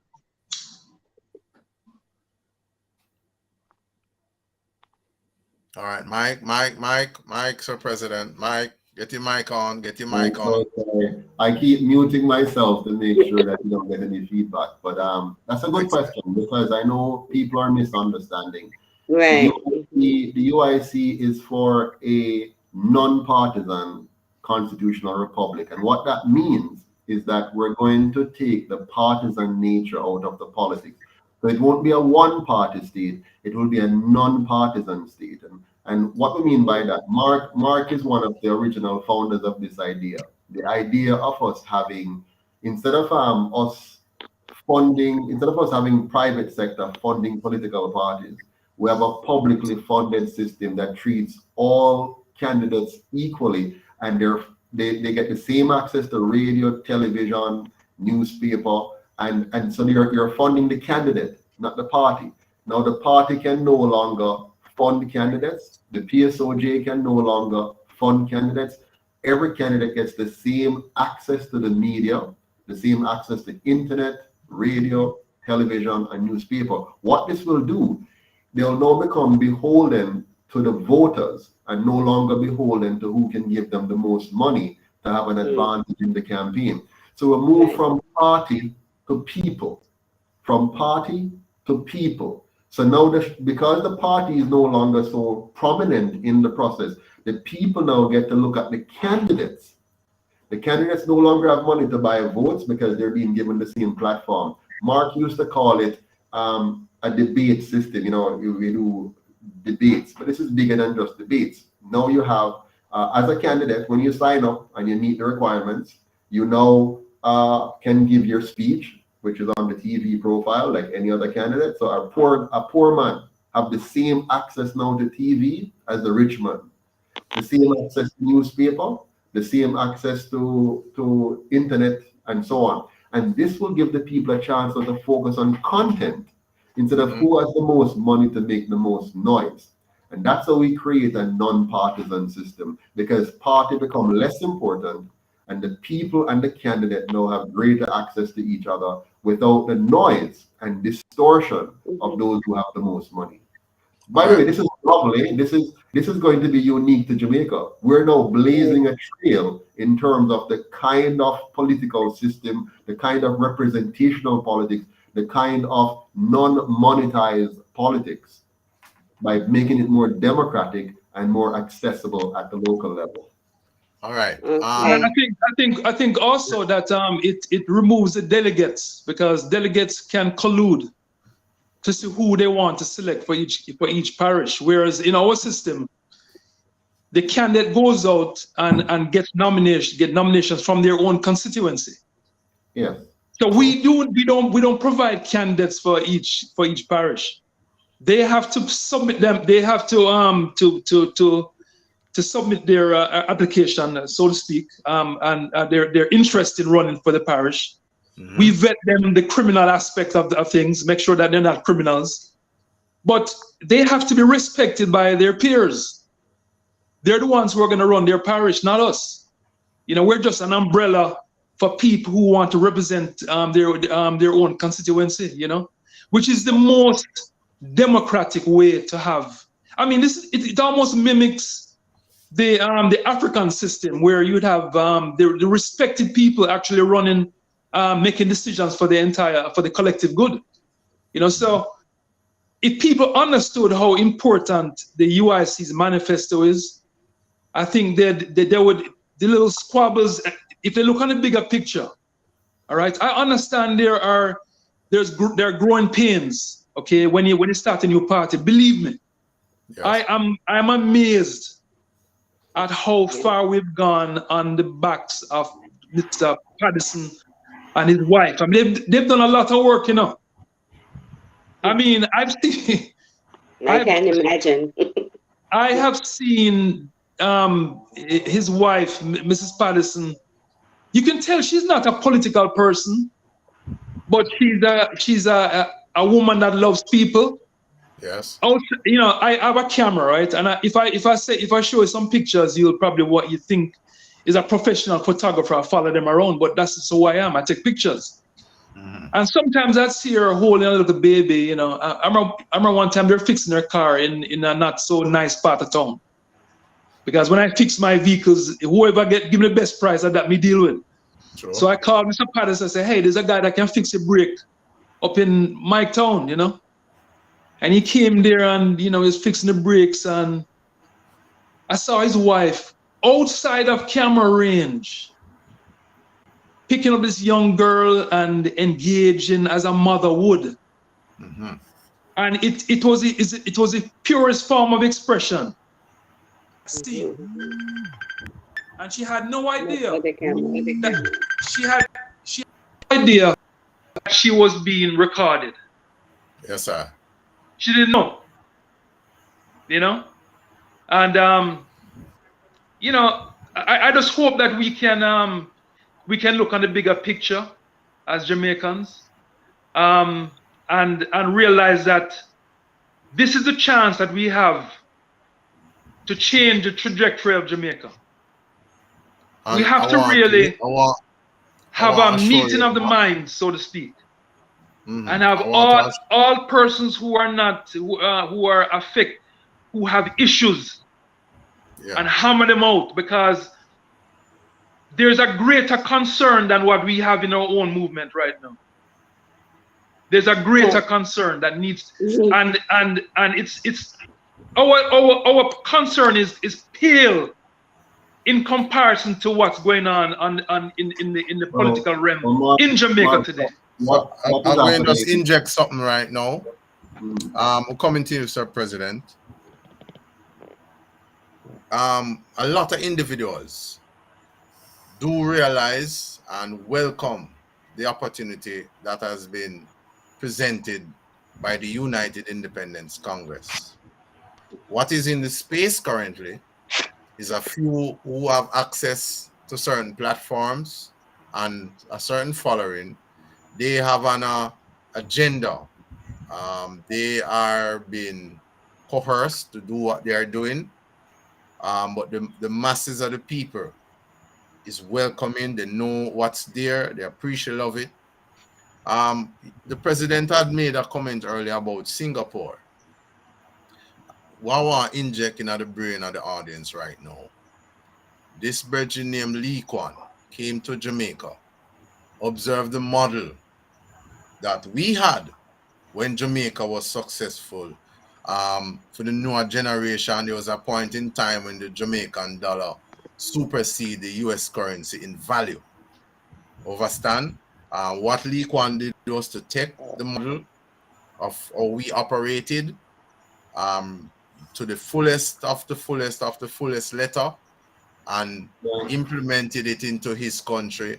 President can elaborate more on that. Go ahead, Mr. Patterson. I just have to interrupt you a little bit on it,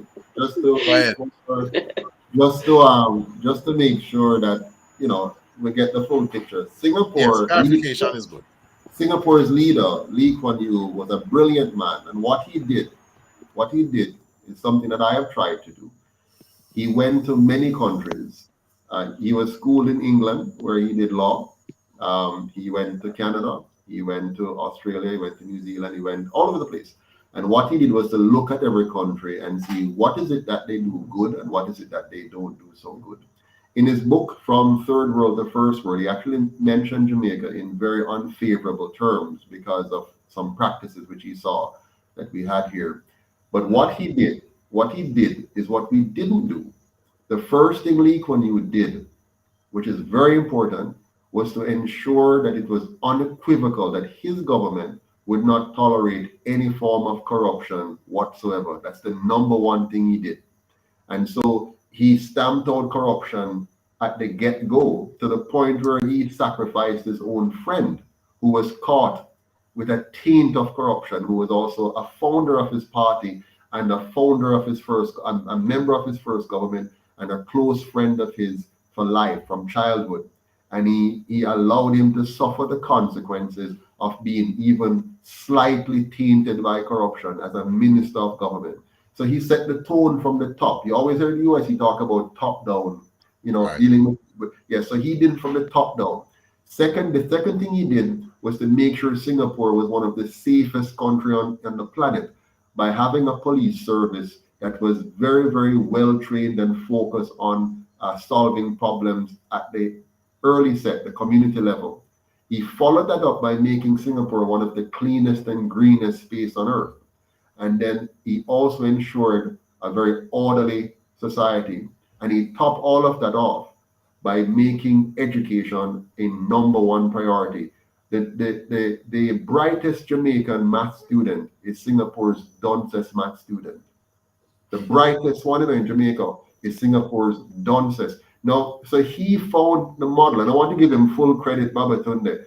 Yeah. It is not so much like he borrowed anything from Jamaica. He looked at Jamaica, he looked at all the other countries. He came here and he looked at what was going on, just like he did in other countries. And I have done the same thing. I've been to Ghana.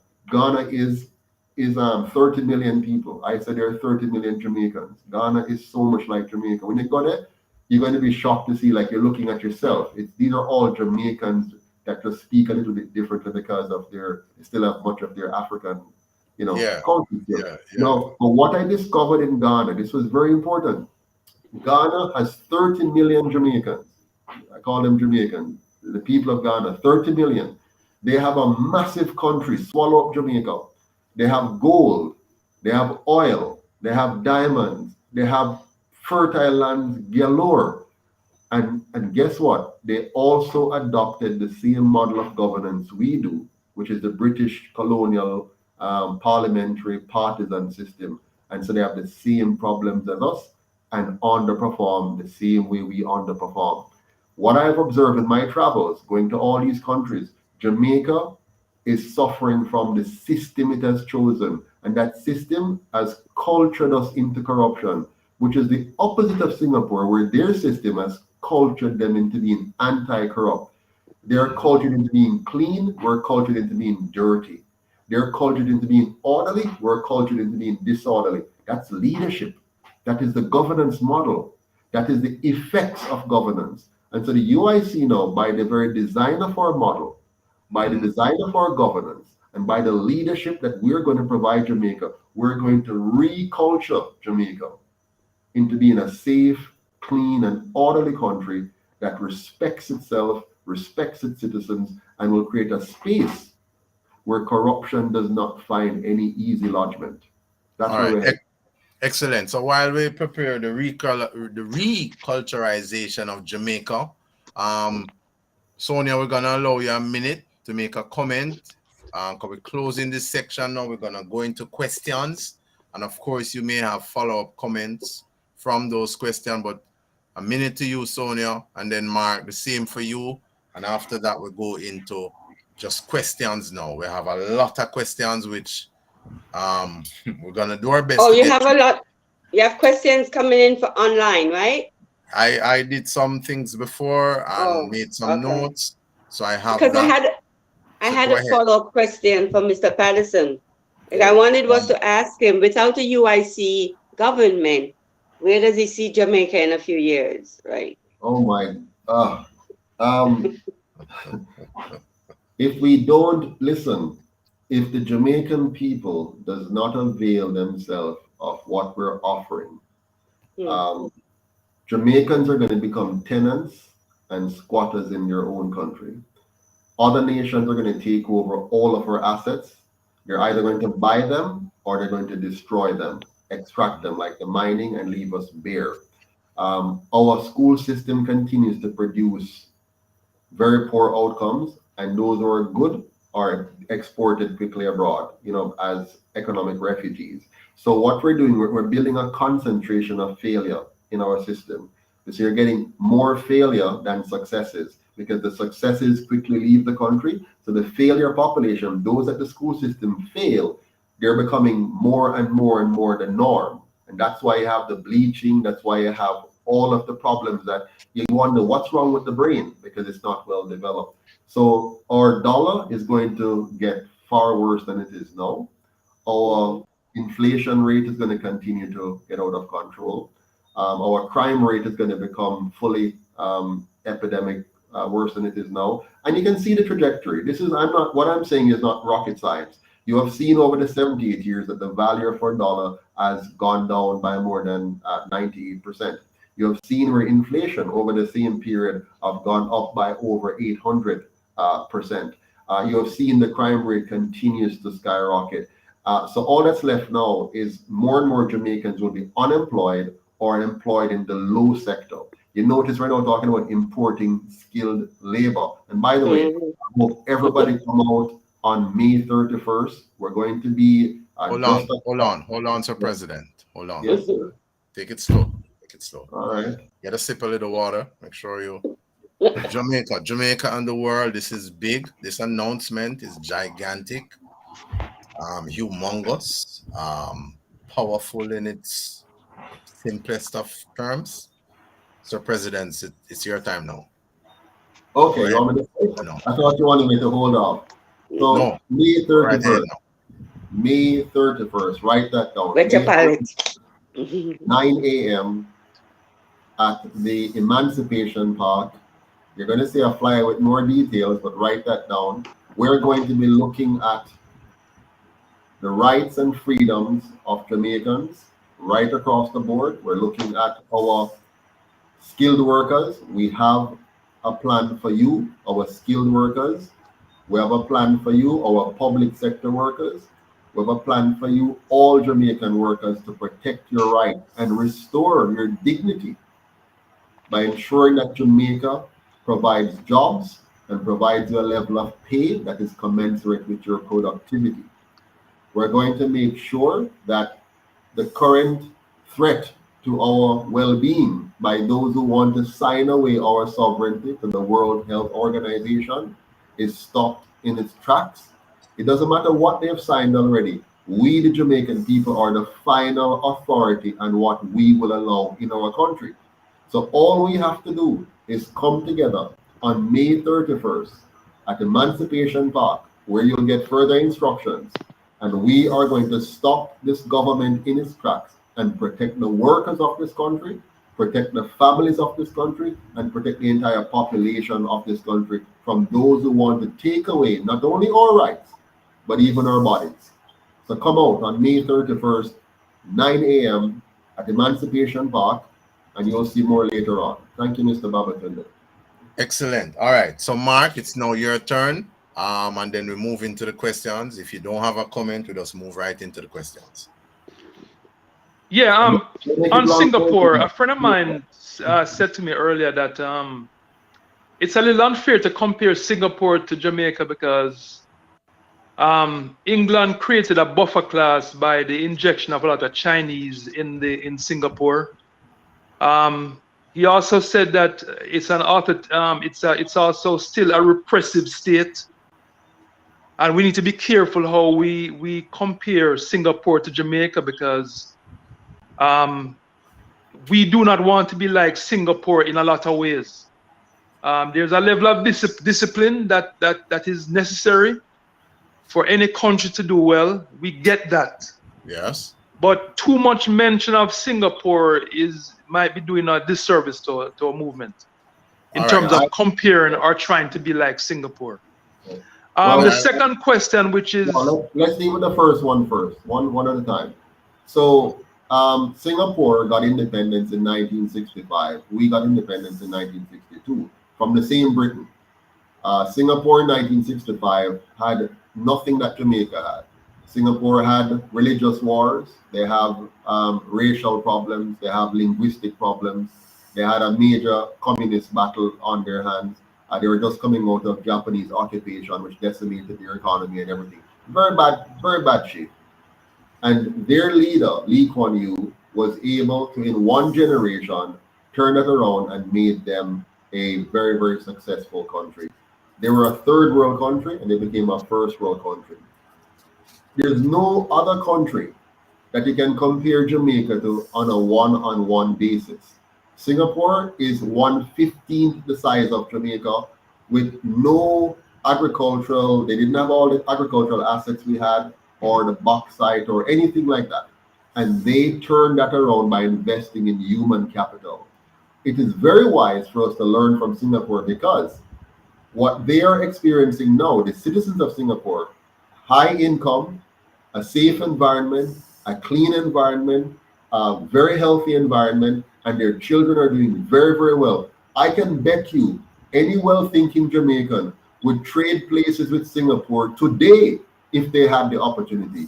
It doesn't matter what other negatives you can find. You can always find negative. If you go to Barbados, you'll find negative. If you go to Dubai, you'll find negative. The bottom line is this: they have taken a very bad situation, and in one generation, a great leader has turned it around. It is very wise for us to benchmark ourselves against a country which has successfully overcome similar odds and more difficult odds than us. How can a country the size of St. Thomas quadruple, make themselves 100 times better than Jamaica by GDP standards, by health standards, by safety standards? It's impossible for them to be as successful as they are, and yet still they are. And every country in the world that had sense look at Singapore and say, what an amazing achievement. And I am not prepared to downplay their accomplishment simply because it makes me feel better that, okay, I don't want to compare myself with whoever. Let us compare ourselves. I want us to compare ourselves with the Netherlands. I have been there several times. How is it this small European country, smaller than most, much smaller than the US, don't have the kind of daylight that we have and tropics that we have? They have snow. They have a whole heap of water problem. And they are the second largest exporter of food in the world. In the world. We better compare ourselves. Let's benchmark ourselves. Hold on. Well, Joseph. Hold on. Let's benchmark ourselves. Let's benchmark ourselves against countries who have, against the odds, did great things. We, against the odds, did great things in sports. Against the odds, great things in music. Now I want us to, against the odds, do great things in our political system and in our economic system, because we can. Well, would you agree? Would you agree that a better trained athlete would outperform an athlete that is not trained? Well, of course, yes. Okay, well, the Jamaican government, we were given a constitution by our former colonialists. The constitution and the two-party system was designed by our colonial masters. That in itself is an impediment to our progress. Wouldn't you agree with that, sir? Yes, and the same thing was given to Singapore, and they decided to change it. I understand that, but what I'm saying to you, though, it's hard to compare the two when you have dysfunctional governments in successive governments in Jamaica, compared to a government in Singapore that made the right decisions. No, we are trying to put together a non-partisan democracy, which is the first time in the history of Jamaica that we are actually putting a process together that is been crafted by Jamaicans for Jamaicans. So it's a little bit unfair to compare us, because the governance was much different. Mark, all right, hold on a second. Hold on, this is ridiculous. How can you say we can't compare? We must compare. We're saying, why didn't our leaders lead us the way in the same era? The same era. We're not talking two different eras. 1965 and 1962 are very close.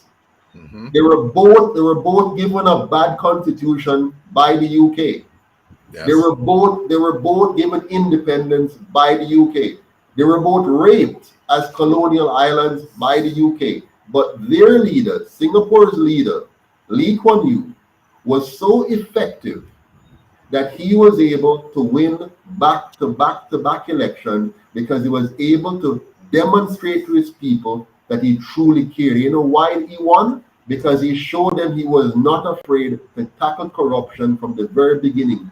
If Bustamante in 1944 when he first won, and in 1962 when he first won, if Bustamante had set the right tone for Jamaica, if he had the depth of leadership like Lee Kuan Yew, if he had ensured that he stamped out corruption, which stole so much money, where they borrowed money to build schools and build half as many schools for twice as much the cost, and all that money he allowed as prime minister to be stolen and cemented corruption in this country. If he had not done that, Jamaica could have been just as good or better than Singapore. And when the PNP won 18 and a half straight years, if they were to use those 18 and a half years to lay out a proper vision for Jamaica like I am doing now, and to lead Jamaica on a revolutionary path to break away from the colonial past, create a true republic, and make the Jamaican people independent and powerful, the people would never have voted them out after 18 and a half years. They would have shown their worth, and Jamaicans would have continued with them. But both parties, when they had the opportunity, Bustamante, the first 10 years he had it, and again at independence he had the next 10 years, and in those 20-year period, Busta and the JLP failed the Jamaican people, and the PNP, when they had the opportunity, 18 and a half years straight, they failed the people. Let us compare the leadership of Singapore, the governance of Singapore. One last thing with Singapore, and then a final question. My friend also said that because of the East-West issue with in the Cold War, Singapore had great access to Western markets, favorable access to sideline China. So in other words, they had more opportunities for success based on the East-West issues that we had with China and so on.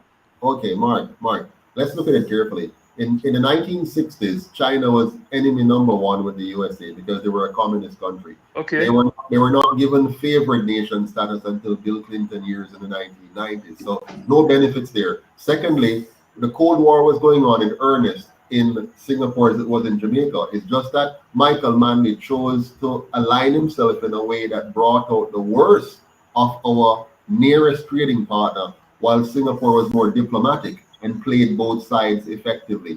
So Jamaica, which was just off the shores of America, should have actually done much better than Singapore because they were better placed than Singapore to reach a market of 350 million people immediately, while Singapore had to go through a much longer range. So Singapore was disadvantaged. They were closer to China, which put them at a disadvantage. They were further away from America, which put them at a disadvantage. But what they did was to turn disadvantage into advantage. Number one, Lee Kuan Yew did the opposite of all the other Asian tigers. He made English the common language of his people when the others chose a different language. Number two, he made sure education was number one so that he had bright people. So all the companies from the West wanted to set up head office there and use the bright Singaporean. And number three, he understood transshipment, and he made Singapore a major transshipment hub when Jamaica was playing games and did not realize their strategic location. So if we want to learn, let us not make excuses, but analyze and understand the opportunities missed so we don't miss them again. All right. Excellent. So watch me now. Yeah, final question. Wait, ma. Hold up. I realize that there is, because of the indiscipline of many of the natives here on the island, I realize that there's this sort of fear or scare, or if I am, so part of my life work on earth, I am a FIFA accredited football coach. My preparation is what going to allow me either to draw a match, lose it, or win it. Now, in addition to that, I have to look now at who I'm coming up against. I am also looking at coaches who are successful. I may look at their methodology and so on. I may apply some of what they did along with my own creativity and skill.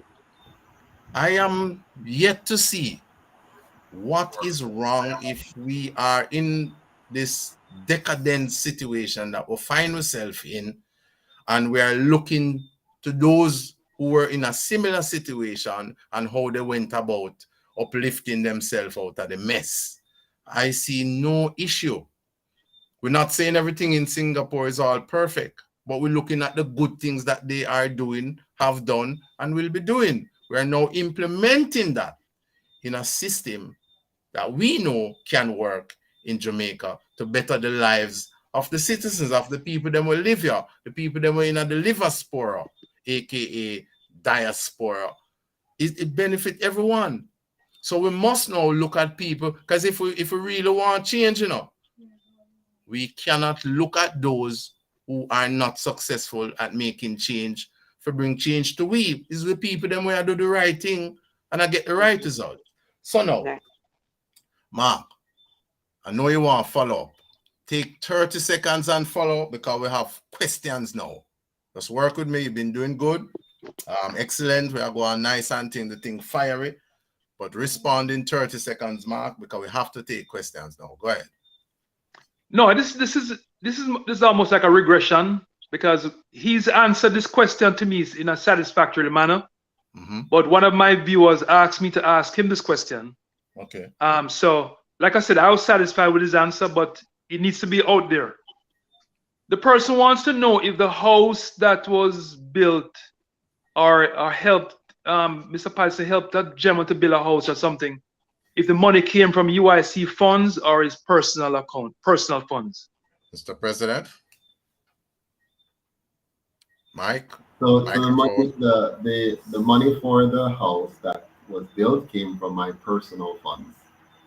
So they're talking about my Labor Day project. So for Labor Day, I found a homeless man in the Elam community of Northeast St. Elizabeth, which is my constituency.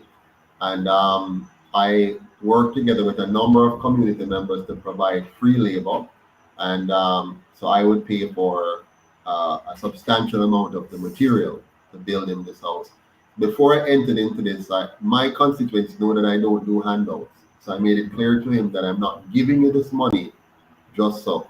I'm going to give you a contract for some work, and I'm going to pay you up front for this work so that you can get a house built now, since all of us might come together now on Labor Day and build this one-room house for you. To which he and his family were most grateful and said they love this. They said they like my approach because they don't like the just little handout thing or charity, so he was happy that he's going to get a job. But of course, we couldn't wait to say we're going to let you work now while you're still homeless. So we build a house for him now, so he's not homeless anymore. As of now, he has a house, but now he also has a job that he's going to work on a contract and pay back that money, and will give him his dignity as a man, that he has worked for the money that has built his small one-room home. That's the way Joseph Patterson operates. I do not like the handout thing. I like to help people by empowering them, and I've empowered him, and he and his family are all happy today because of the gesture. Well, in the front page of the Observer, that's what they said when they had you on the front page. It says Mr. Patterson is going to give you a hand up, not a handout. Exactly. That was in so 2016. I mean, you're being true to your words. Yes. Every time I work with people in my community, I give them jobs or I give them opportunities. I don't give them handouts. And so they have now settled in their mind that this is the leader that they have. At first, they tested me to see if I was going to be like other politicians. They called me names, they said bad things, and now they're coming around now when they see how I am consistent in my messaging. I'm not going to win votes just to win votes. I want to win the minds and hearts of Jamaicans to a different way of politics that will empower them, not one that's going to keep them down for another 78 years. All right. We're going to move right into the questions. I think this was really nice, real fire and so on, in a good way. First question, Mr. President. How will you take care, or what is the plans from the United Independence Congress to improve the lives and the experience of the disabled or differently abled communities? Sure. So the UIC has a very interesting tax policy, which is very different from what you're used to. We have a tax policy that is 10% income tax and income from all sources, which is to fully fund the things that government normally do. Then we have the GCT, which we have dedicated now to dealing with alleviating poverty, taking care of the children, the homeless, the disabled, senior citizens who found themselves on the wrong side of the track economically. So we have a complete dedicated fund to helping those who are vulnerable or otherwise disadvantaged. After the first 10 years of a UIC government, you're going to be hard pressed to find persons who are living in any form of squalor. We're going to follow again the Singapore model. In Singapore, they don't have squatter communities, they don't have ghettos, they don't have garrisons, simply because of design. So we're going to redesign Jamaica so that you just don't have those things. We're going to make sure that our disabled, our children, our families, our poor, every Jamaican has an opportunity to live a decent life by design. And that's what we're going to do. All right. Sonia, you have a minute to either make a comment based on that or a question. If not, Mark, the same thing. If not, we move to the next question. Okay. Next question. Mark, you can go ahead. Yeah. Have you seen the house they built on former farmlands in St. Catherine, Joseph? I haven't seen them, but I am disturbed by them. It's just unbelievable. Yeah, I call it the Folco. Yeah, well, I call my Folco too. I mean, it's the worst use of land I've seen in a long time. You know, a farmland that they're putting these small homes on. I mean, it's really a bad look for a country. It is a part of the government's approach now. This government and the one before it, but it's in earnest now, to use our farmlands and convert them into housing schemes, which is so short-sighted and so destructive. That's why the UIC's policy is to have high-density housing using building up rather than building away broad. That's how we're going to house all of our poor people. All the poor that can't afford houses, we're now going to give them a decent condo. They're going to live very good quality life in a condo as opposed to going wide. What the UIC is going to do is take all of those farmlands and we're going to turn them into massive organic farms like they do in the Netherlands. And the people are going to have shares in those. This is an idea borrowed from Michael Manley. Michael Manley wanted Jamaicans to have a share in companies. That's what the idea he was trying to put across, but he didn't understand the economics properly to make it work. I have borrowed it and retailed it now to make them the shareholders in the land, which is their land. So all the crown lands we're going to give to the people of Jamaica. So you now are a landowner by virtue of having shares in a land that's going to be productive. Why am I not going to break up the land into small parcels? Because it's going to be very inefficient and low productivity. We're going to have massive organic farms which are collectively owned by shareholders. The Jamaican citizens own this. They're not necessarily doing the work. Professionals will do the work. Qualified persons will do the work. Persons who want to be in that industry will do the work. But like oil, like an oil-rich country where the citizens get a dividends from the oil, now the Jamaican people will get a dividends from a massive organic agricultural sector, which will make us the largest exporter of organic food in the world and give us massive foreign exchange. Our dollar will quickly revalue together with our community tourism product. All right, excellent.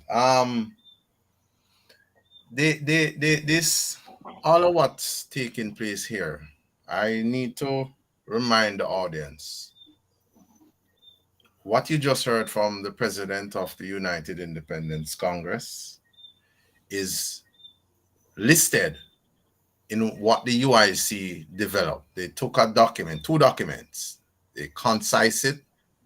So you have the document, the local government election manifesto, and the manifesto for the general election.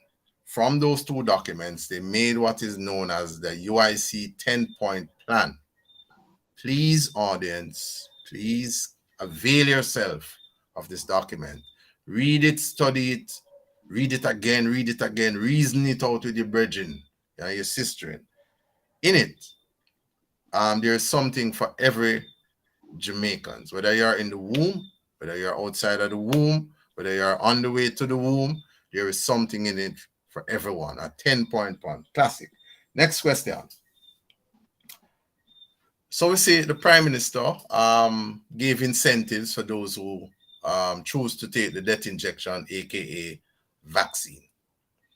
What will the UIC do differently, or how will you implement measures to prevent the favors?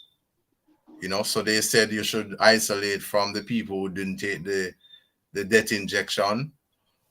What sort of measures the UIC will put in place to prevent this sort of favoritism and segregation business from taking place? Yeah, so as you know, the UIC is about protecting our individual sovereignty.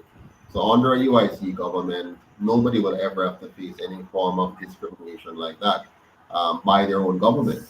And that is why we need a constitution that protects us from government. The role of government is to protect your rights if it's done properly. And the role of your constitution is to protect you from government if it's written properly. So the UIC will produce a constitution that protects us from government and the government that protects our individual rights. And that's the key to preventing what you just described from ever happening again in a new Jamaica that we're going to create. Any follow-up from either Sonia or Mark? No, I'm fine with that. That answer resonates with me. Yeah. I mean, I believe in freedom. I know it. So we're all on board. We're all on board with that. All right. What plans are in place? So let's say now the UIC is elected. Let's start with the local government election. So President, many of what you have shared, we want to get into the how. I call it the how ability. That's Babaton the word. Tell our audience how. For example, select anything that the UIC is going to implement. Yes. I want you to give them a clear path of how this thing will be funded and your expectation of a time period as to when you expect to implement this sort of change. Sure, right? Sure.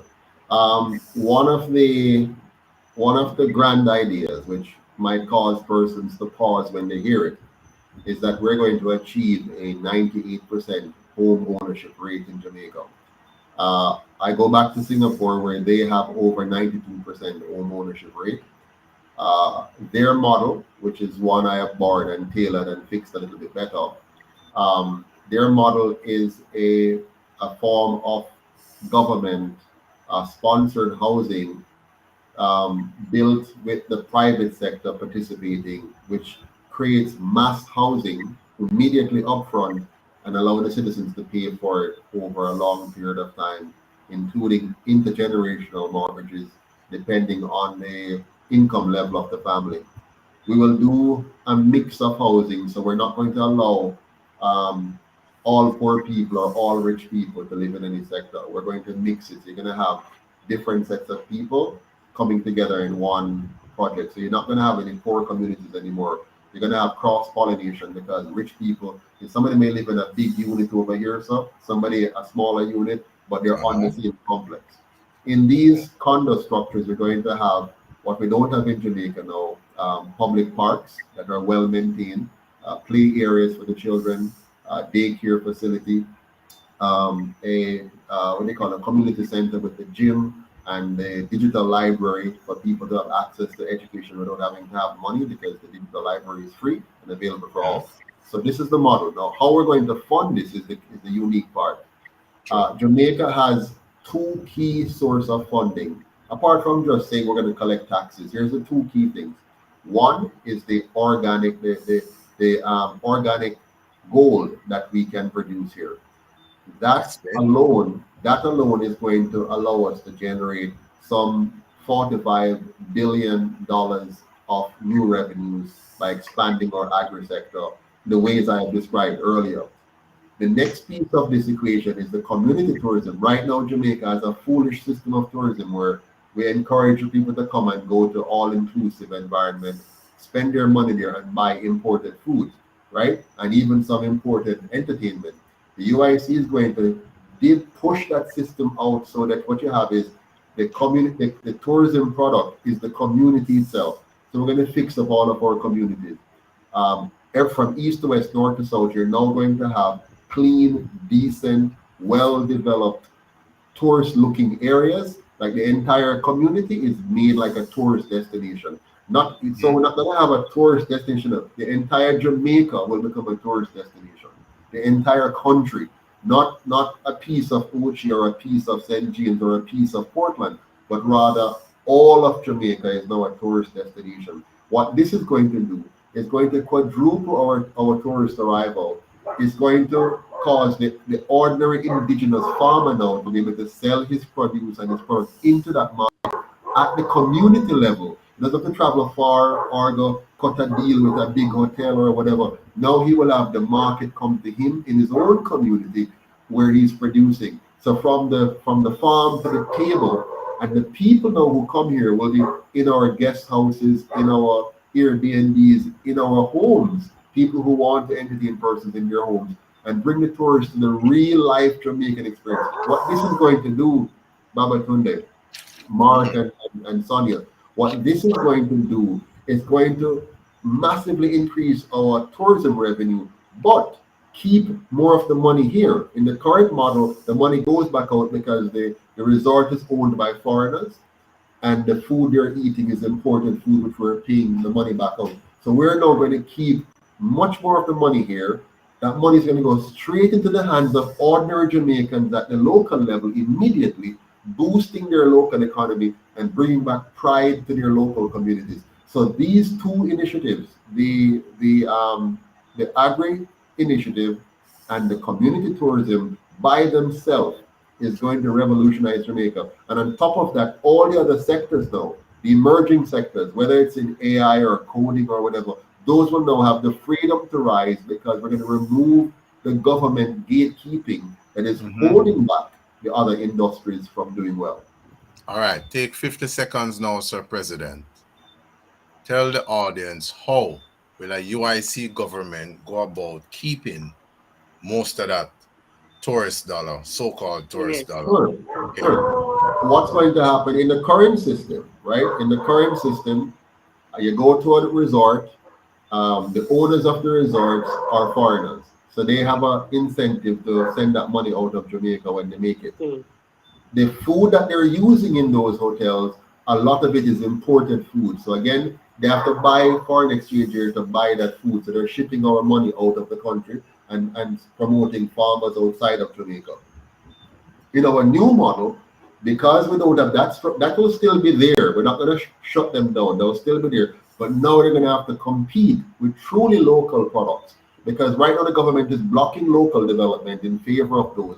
We're now going to open the market to the ordinary Jamaicans. So let's say Miss Sonia come home, right where she lives, wherever her place is, she can open up one room and she's going to have full access, not the whole for any thing coming between her. She will have full access to receive tourists and serve. We have that right now to some degree, but we're going to have it at a fuller level. Because we're now investing in the communities and keeping them clean, that's jobs now. So the people who are cleaning the streets, who are maintaining the lawns and grasses, the grass and the flowers and all the beautiful things we're now going to have in these communities. You have now created jobs which are substantiated by the tourism dollars coming in and by the agri exports going out. That's how we're going to keep the money in Jamaica and build our economy. Yes, sir. You're going good, man. All right. So let me ask one question. Go ahead. Okay, Mr. Patterson. We see that a lot of these foreigners like to tell us what to do in our country, right? How do you plan on handling those foreigners who wants to dictate to us how we should handle our business? Yeah. How do you plan on handling them? Well, I mean, right now, if you think about it, the only reason why they can do that today is because they have a government who cares more about them than the people. When you reverse that, and now you have a government that is for the Jamaican people, nobody now come around with you. You understand? Because they're going to be on their P's and their Q's. So we're now going to have a Jamaican government that is truly of the people, for the people, and by the people. You're going to have, for the first time, for example, a police force, which is no longer a force, but a service, which is not only here to serve and protect, but is now going to be required to respect the citizens of Jamaica. So with this new approach of revamping our police, revamping our government, and getting it to be people-friendly, Jamaican-friendly. For example, the government of a UIC is going to say, why should you be standing in long lines, for example, at government offices? We don't want that. A waste of time. That. So we're going to change system to make it like it costs you less in time and effort to get things done in this country. So for the first time in the history of Jamaica, the people of Jamaica are going to now be at the top of the ladder, as opposed to just the elites. In Jamaica today, the elites can send a bearer to do whatever they want for them. So they're not suffering the indignity of the inefficiencies.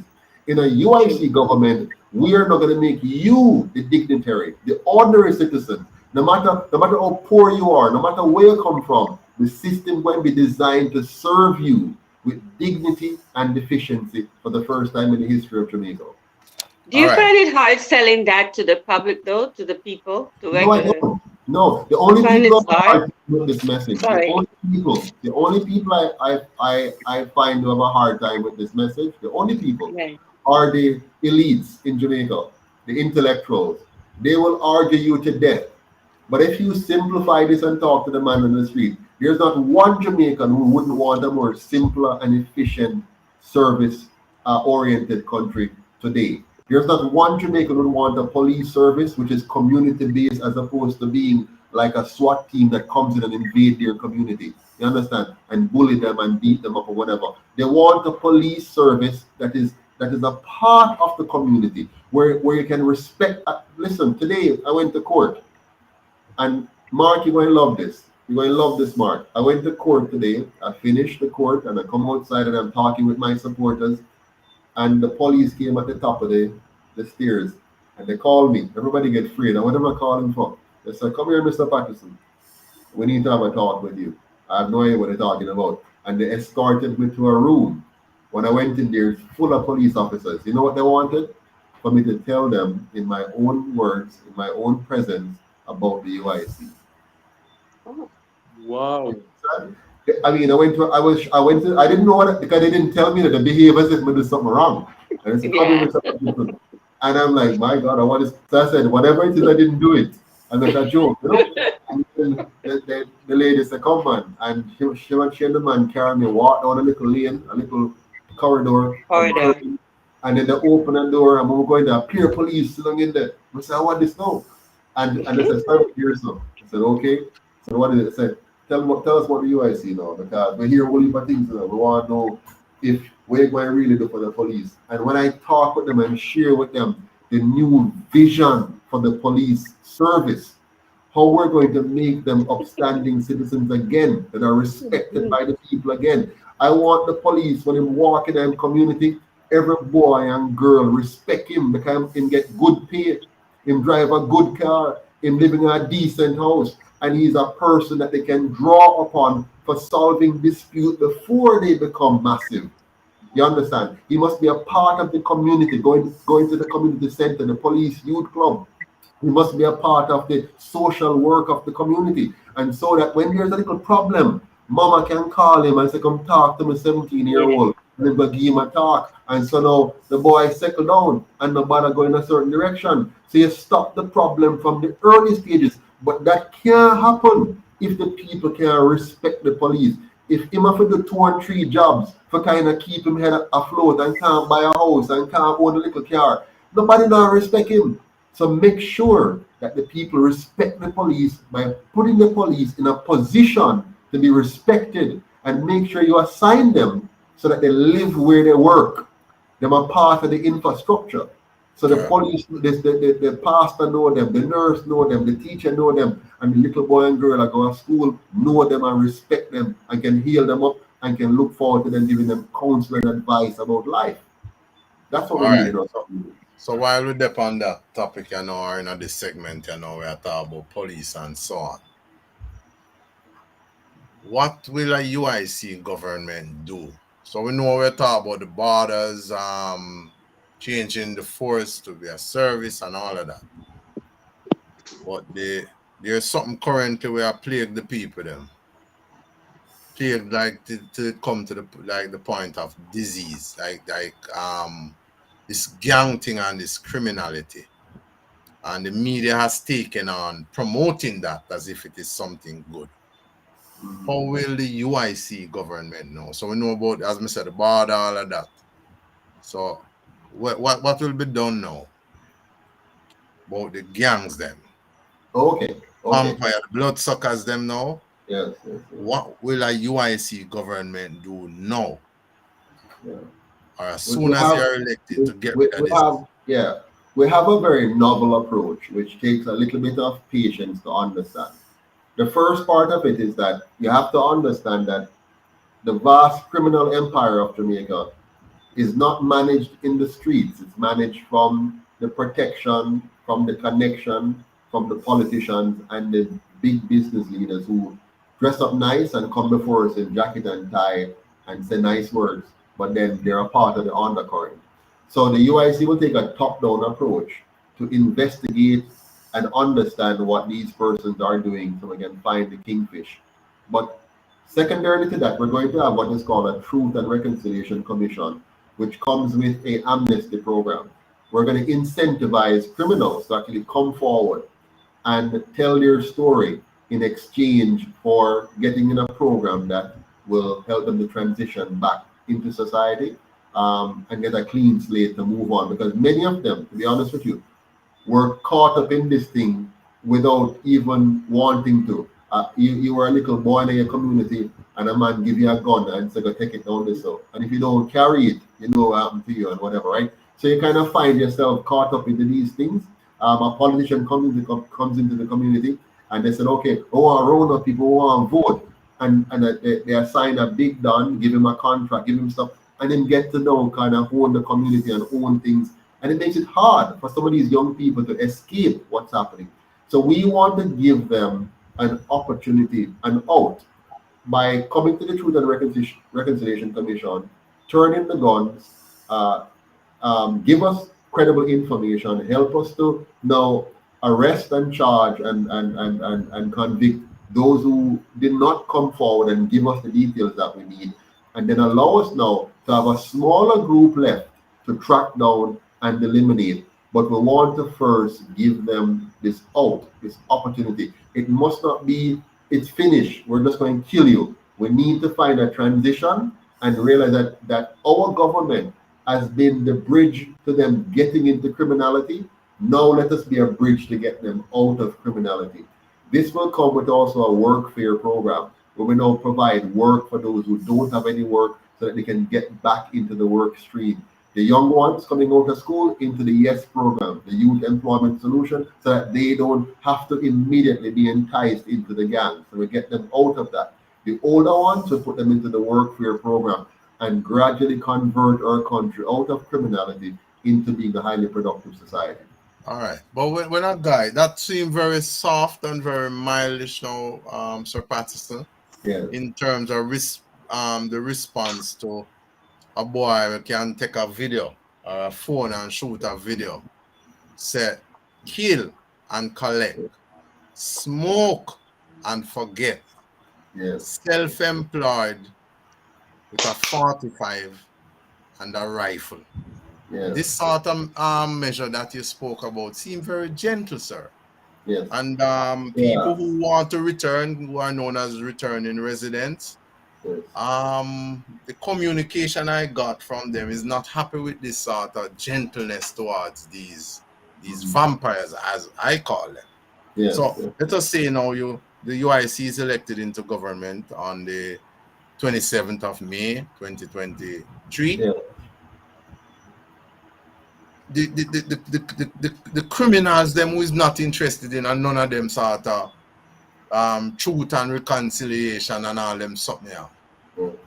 The people them are wait for your president. No, they're not.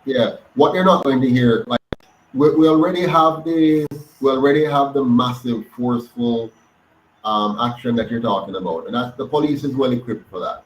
We have had the Adams, we have had the Kingfishers, we have done all of these brutal attacks in trying to say that we're going to eliminate. We can kill as many of them as we want. It won't solve the problem. What I'm saying is we must create an out, and we must empower the police to do their work. The police must have the training, they must have the tools, they must have the ability to collect evidence. Because if you catch a criminal and you can't convict him, it doesn't make no sense. So we have to have those things. I'm not focusing on the kind of cowboy approach where we're gonna go just hunt them down and kill them. Anybody can say that. You have to have a strategy that's actually going to work. And right now, if you look at 78 years, those ideas of us saying how much we're going to go out there and kill all of them, it hasn't worked. You know, we can try hard. If the family members are not going to tell you about the criminal because you haven't given them a reason, if the policeman don't have a reason to invest himself in truly fighting crime, you can't solve it. No matter, you can make grand pronouncement, we're gonna go do it. But if the policeman still have to go have 2 and 3 jobs to feed his family, he's not invested in doing this. So these soft things are the hard things. These apparently soft measures are the strategic measures that are going to work. The hard measures, which we've been talking about and trying, we lock down communities. Like right now, we have Zozo, we have state of emergencies. What does that do? We're going to a community, we lock it down, we scrape up all the boys we can find, and some of them were not doing anything wrong. They had a job and they lose their job. So we lock them up for a year or 2, or and they get some of them going there and meet worse guys than before. So we mess them up. We lock down the little entertainment activities in the community. So now we spoil up their little money-making business, right? And push them further into all kind of criminalities. It doesn't work. Then we claim we have Zozo. What is Zozo? We're going to have social intervention. What is that? We play some games. We have some police to do some musical things in the community. We put some social workers who are underfunded and underpaid in there, and then we finally move on to the next community. The criminals leave temporarily. They get a call from high command and tell them, well, come to just know, and they're gone. And then after the thing happened, and high command said, we're good now, man, and they go back in, and we have the same thing over and over and over again. We can't keep playing the same game and hope for a different result. We must change our approach. Excellent. I must say this Zozo and all of these things that they're having, it's not working. It will not work, and these things are now like sewage pond. Block up and need proper flushing out and so on. None of what the present government has in effect is geared towards solving or preventing criminality. Every police officer know where the gangs are, know who the gang members are. They are not targeting these individuals. And the reason why they don't. Hold on, President. Hold on. Just don't forget that point. Because a lot of who is earning now is earning their money as a result of the high crime rate. For example, many of these so-called security companies, these all the ways to them have, like you said, it is geared at destroying a certain section of the society. So watch your normal people. I am not against the respect for law and the respect for life and all of that, but I'm not into tolerating vampires who are geared at creating mayhem and destruction on our people. So like the president said, I hear him talking about an overhauling of what we now know as both police force, the lack of justice right across for every individual within the island. Complete your point, sir. Then we'll take the next question. Sure. I kind of forgot, but I want to add this on it. Because we're going to change the function of the army to become a truly border patrol unit. Yes. So to lock down our borders, we would have cut off the guns and the ammunition. If you don't have guns and you don't have ammunition, or if you have gun and you don't have the ammunition anymore, you have just cut down on some serious problems. By simply making our army truly what it should be, the protector of our borders, from custom to Coast Guard, and be out there, not in barracks, not sleeping in barracks. Out there, we have a war to fight right now. The war is crime. Not out there dealing with civilians in the street. That's not where the army should be. They're not trained for that, except in a state of emergency. Get them on the borders to stop anything that shouldn't come into the country from coming into the country. But we have to wrap up now. You know, it's we're one. Right. We're Just let me take 9 more of the questions. We have about 50, but we'll have to come again. Approximately 3 decades ago, in schools, we had something called crisp and clean. Yeah. Every teacher used to teach, I as a picnic, boy, this is the way how you keep your own classroom clean, the surroundings have to clean, you have to clean. What will the UIC government do? Make sure our nation become that clean place again. And tell us what you're going to do, and tell us how this will be implemented and which part of the society I will start. It's a triple barrel question, but take the first one. Sure. Generally speaking, we're going to have what Jamaica lacks. One of the things we lack right now is a public works department where you actually have people hired and trained and deployed to maintain, to clean up, to plant up, to design, and to maintain the country. We don't have that right now. What we have is a hodgepodge of things, and we give MPs money and tell them to go chop areas and do this foolishness. Because what you're doing, you're wasting money, you're creating corruption. So we're going to stop all that foolish practice. We're going to have a public works department where it has proper engineers, civil engineers, environmentalists, scientists, landscaping professionals, and teams of workers who are trained and deployed to maintain the country. So it means your sidewalks, your parks which we don't have right now, public parks, public spaces, public buildings, all these things will be designed and maintained, just like in Singapore. I keep going back to them because they have done it. So you're going to simply have the place being cleaned up, designed properly, and maintained. It's like, when you go to the Prime Minister's house, and you drive by his big house, it's planned.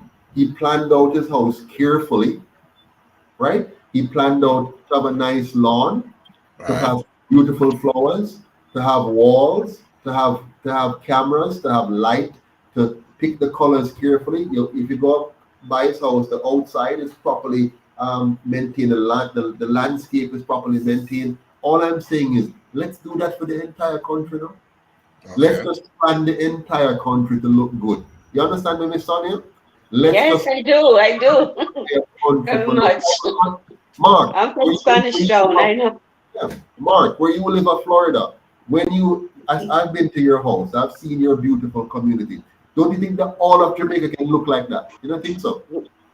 Yeah, absolutely. Yeah, why not? Why can it be done in Singapore, in Florida, in a tourist area? For example, if you go down to Negril, you might get a nice area. They cut the lawn properly, they make the walkway properly for people to walk. Why? Tourists are more important than we. Tourists must have nice walkway, sidewalk to walk on, with grass planted on both sides, with little palm trees dotting it, with nice flowers. Why all the tourists must get that? Why we can't be treated like tourists by our government and make sure that we have proper sidewalk with grass cut and flowers cut and street light properly hanging, solar lights and stuff. Why we can't have that? No, the UIC says we must have that. The ordinary citizen must have a well-maintained society. By the way, speaking of tourism, are you against the Tourism Incentive Act? The Tourism Incentive Act? No, listen. For me, tourism is very simple. Take care of the country and make people want to come here and enjoy it. You're not doing it for the tourists. You're doing it for we, and then the tourists come and enjoy it. So it's not the act which I care about. What I care about is the action of the government. Do we make sure that Tivoli, Waterhouse, Waterford, Elam, Breeze River, Gutters, Pepper, do we make sure Spanish Town, all of Portmore, De La Vega City, do we make sure that the whole place, Mark, the whole place look good for we? And it's so nice that a tourist will want to enjoy it too. And so when they come now, we say, welcome to our Jamaica. When you leave Norman Manley or you leave Sangster and you drive out, the same beauty you might see inside of it is the same thing you're traveling along all the way to your destination. Whether you're going to Denham Town or you're going to Spanish Town, whether you're going to Lucy or you're going to Maypen, it's the same beautiful stretch of road, the same decor, and you feel good about yourself and good about the experience. That's what. One last question. Because I have to run. All right, Mark. This one last question. Go ahead. Somebody mentioned that. Well, I spoke to you about it before. That sometimes the best intentions of a leader runs contrary to the interest of another country. Now, we all must admit that Michael Manley was sabotaged in the 70s. Although his policies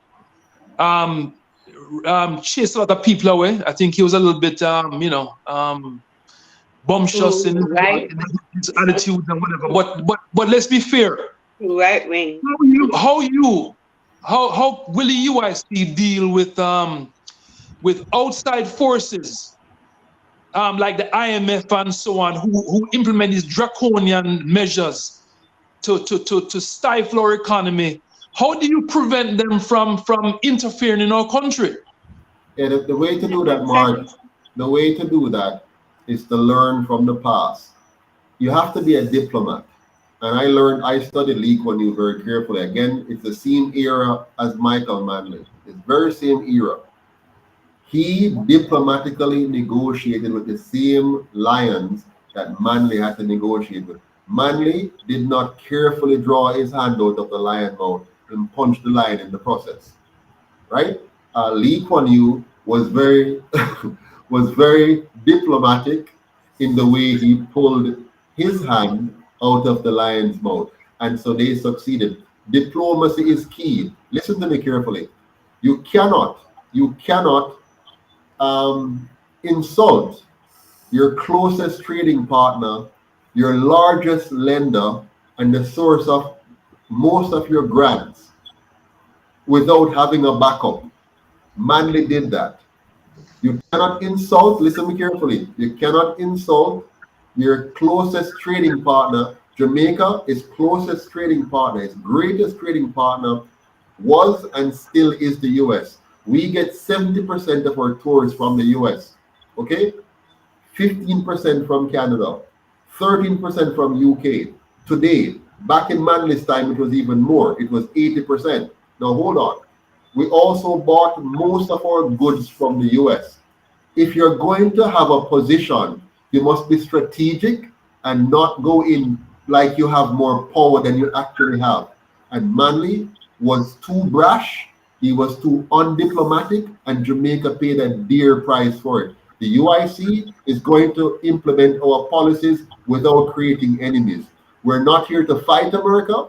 We're not here to support communism or socialism or globalism. We're here to defend the rights of the Jamaican people, and we must do so diplomatically and effectively and put Jamaica first, not our relationship with any other country first. Jamaica first. And we must always do what is in the best interest of Jamaica, no matter what.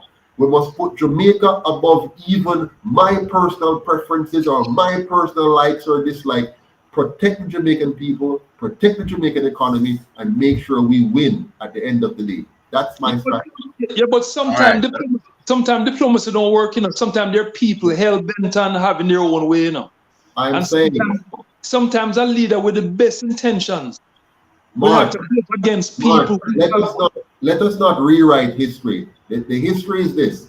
Michael Manley had great intentions, but had poor diplomatic skill. Michael Manley meant the people well, but did not understand economics properly, even though he was an economics major. But he himself said it, that he obviously didn't understand what he called a capitalist market, how it works. So I studied Michael Manley. I studied Seaga. I studied Buster and Norman, and I studied Lee Kuan Yew, and I studied Reagan, and I studied Thatcher, and I studied all of these people, so I could see what went right and what went wrong. And for Jamaica, what went wrong is that we were not diplomatic, and the people paid a dear price. Manley put his personal preferences ahead of the interest of the Jamaican people, and we paid for it. Seaga put his personal vendettas ahead of the Jamaican people, and we paid for it with 800 lives in 1980, more than 800 lives. Because, I could say more, but the bottom line is this. When the UIC takes over the government, we are going to defend the rights of Jamaicans and do so in a diplomatic way that protects our interests at all times. And the public, the natives here and across the world, is seeing that currently because September last year, the UIC came out in full support of the rights of our people, preventing them and showing them how to assert that rights and avoid the debt injection being mandated by the wicked government. There's a question here for you, Mr. President. Again, currently now in our Jamaica land that some love and some hate, in schools, in government institution, the issue of sexual favors is used as a weapon. They either use it to prevent the good people from, being promoted, whether it's the police force, the army, high school, prep school, primary school, all of that. How and what will the UIC do to prevent or to eliminate this wicked measure? Yeah, it will be criminalized, and those persons will be treated as criminals and will pay dearly for it. We must stamp out all of those kind of corrupt practices, whether it's sexual favors, whether it's monetary favors, whether it's using a government position of privilege in order to extort the Jamaican people. All of these things are going to attract severe criminal penalties and fines, and we're going to make an example out of anyone who is caught in this. We're going to have a clean Jamaica, and by clean I mean in every sense of the word, from corruption to garbage. But we have to go now because. All right. Sonia, take the next few minutes and either comment or question as we journey on to close. Very, very, very enlightening as usual. Always learn something. So one Jamaica, one UIC. Absolutely. Both UIC. All right, excellent. Mark, you may take a minute and offer your closing words or advice or comment. I hope that we as Jamaicans get to a point in our lives where we do not have to depend on anybody, that we have to be nice to them and diplomatic to them to get to a point where we want to be. That's what I'd like to. That's where I'd love to be in my lifetime, where we're not beg or bow to nobody. I don't. That's not my style. Secondly, I hope that we can look on the UIC and the collective good that we're trying to bring to Jamaica. It's not a GLP thing or a PMP thing. It's a survival thing. Because if we don't unite as a country, we will have nothing left. So we need to come together and to find a way to be uniters in every sense of the word, that every Jamaican will feel that they are part of the growth of our country. And it's not just like the cliche of, out of many we are one. We're not one as yet. It sounds good on paper, but a lot of people are doing a lot better than some. And a lot of the policies are the ones that have created this, the members of our community to be disenfranchised.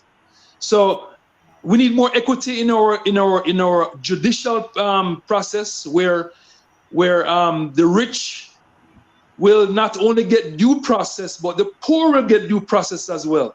Because if a poor man thief 3 sheets of zinc, him gone to jail. Politician thief millions and he gets due process and no jail time. So we need to really have some, a little more fairness in the judiciary and in our economic empowerment of our people. Excellent. Well said. I think that's one of the reasons why the UIC was born.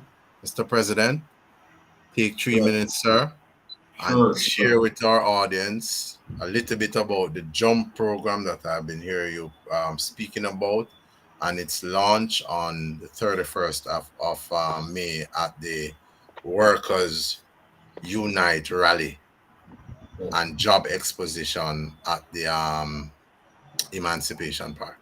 Yes, I'm going to defer saying much on JUMP right now, only because we have to close off, and I want to just give a closing statement. So at the rally coming up, you'll learn more about JUMP. Please turn out on the 31st of May to hear more about the Jamaica Upliftment Monetary Program of the UIC, which is designed to build the grassroots economy and to liberate the Jamaican people through financial education and capacity building. Now, my closing statement, I want to speak directly to those who have become a divisive figure in the organization and have created a lot of challenges for us and have disrupted the flow and growth of the movement. I want to offer yet again an olive branch to all of you. I want to encourage all persons who are in any way unhappy or dissatisfied with my leadership in any shape or form to pay their membership dues, make sure they're a member of the UIC, and offer themselves for leadership in the organization. Join the organization instead of divide the organization. Present your ideas and ideals to the Jamaican people within the organization and run for office. That's the best way for you to serve the Jamaican people, not by any form of campaign to slander anybody in public, but rather come to the organization, let your voice be heard by being a member, participate in our internal discussions, offer yourself for office, whatever it is, whether it's president or vice president or whatever, and let us be one united body again. We have come this far. The Jamaican people are looking for us to help them at this moment. We have a local government election coming soon. We need to be ready for that. We should not be fighting each other. We should be fighting the system and fighting the enemy of our people and fighting against the efforts that are being made right now to destroy the Jamaican people. So I'm inviting you again, put down the guns that are aimed against ourselves and let's join hands, as in the logo of the UIC, join hands. You don't have to like me to work with me. You don't have to agree with me to work with me, because you can always be a part of the organization and openly share your views. If you have a different idea, if you think we should be going south instead of north or east, you can say that. The UIC affords everybody the opportunity to speak their mind. We just say be respectful, be courteous, and stand for office publicly. I would like somebody to run against me for president, but do it openly, not covertly. Come forward and present your ideas and ideals. Stand before the people honestly and speak. Don't try to denigrate anybody's character. Offer your solutions. What would you do if you were president? How would you make a difference if you were president? You don't need to tear me down. Just do well and let others see your good works, and they will vote for you if they think you're the better man or woman to be president. Don't kill the party. Help us to grow. Help Jamaica by coming to the party, joining, paying a membership dues, and participate in the process to build this movement and build Jamaica. Thank you. Well said. In the Well said, well closing said, well section said, here now, well said. we give thanks to the audience, those who joined in all the way around Europe, the motherland, from New York, from Canada, from the Caribbean, Guyana, St. Lucia, Barbados, British Virgin Island, all of that. The natives on the island here, you heard it. The president spoke, Mark spoke, Sonia spoke, and I was privileged. It's an honor to be able to host something of this magnitude. To the production unit, Naika Williams, the divine team, that team of good people that you always need when you're doing like these things like these. So it's a special thanks to Miss Naika Williams, special thanks to Mrs. Babatunde, special thanks to our chairman, Winston Wright, special thanks to Sonia Mignot, special thanks to Mark Cameron. Indeed, it was very lively, very fiery, but I'm sure, based on what I'm seeing, that you love what was done tonight.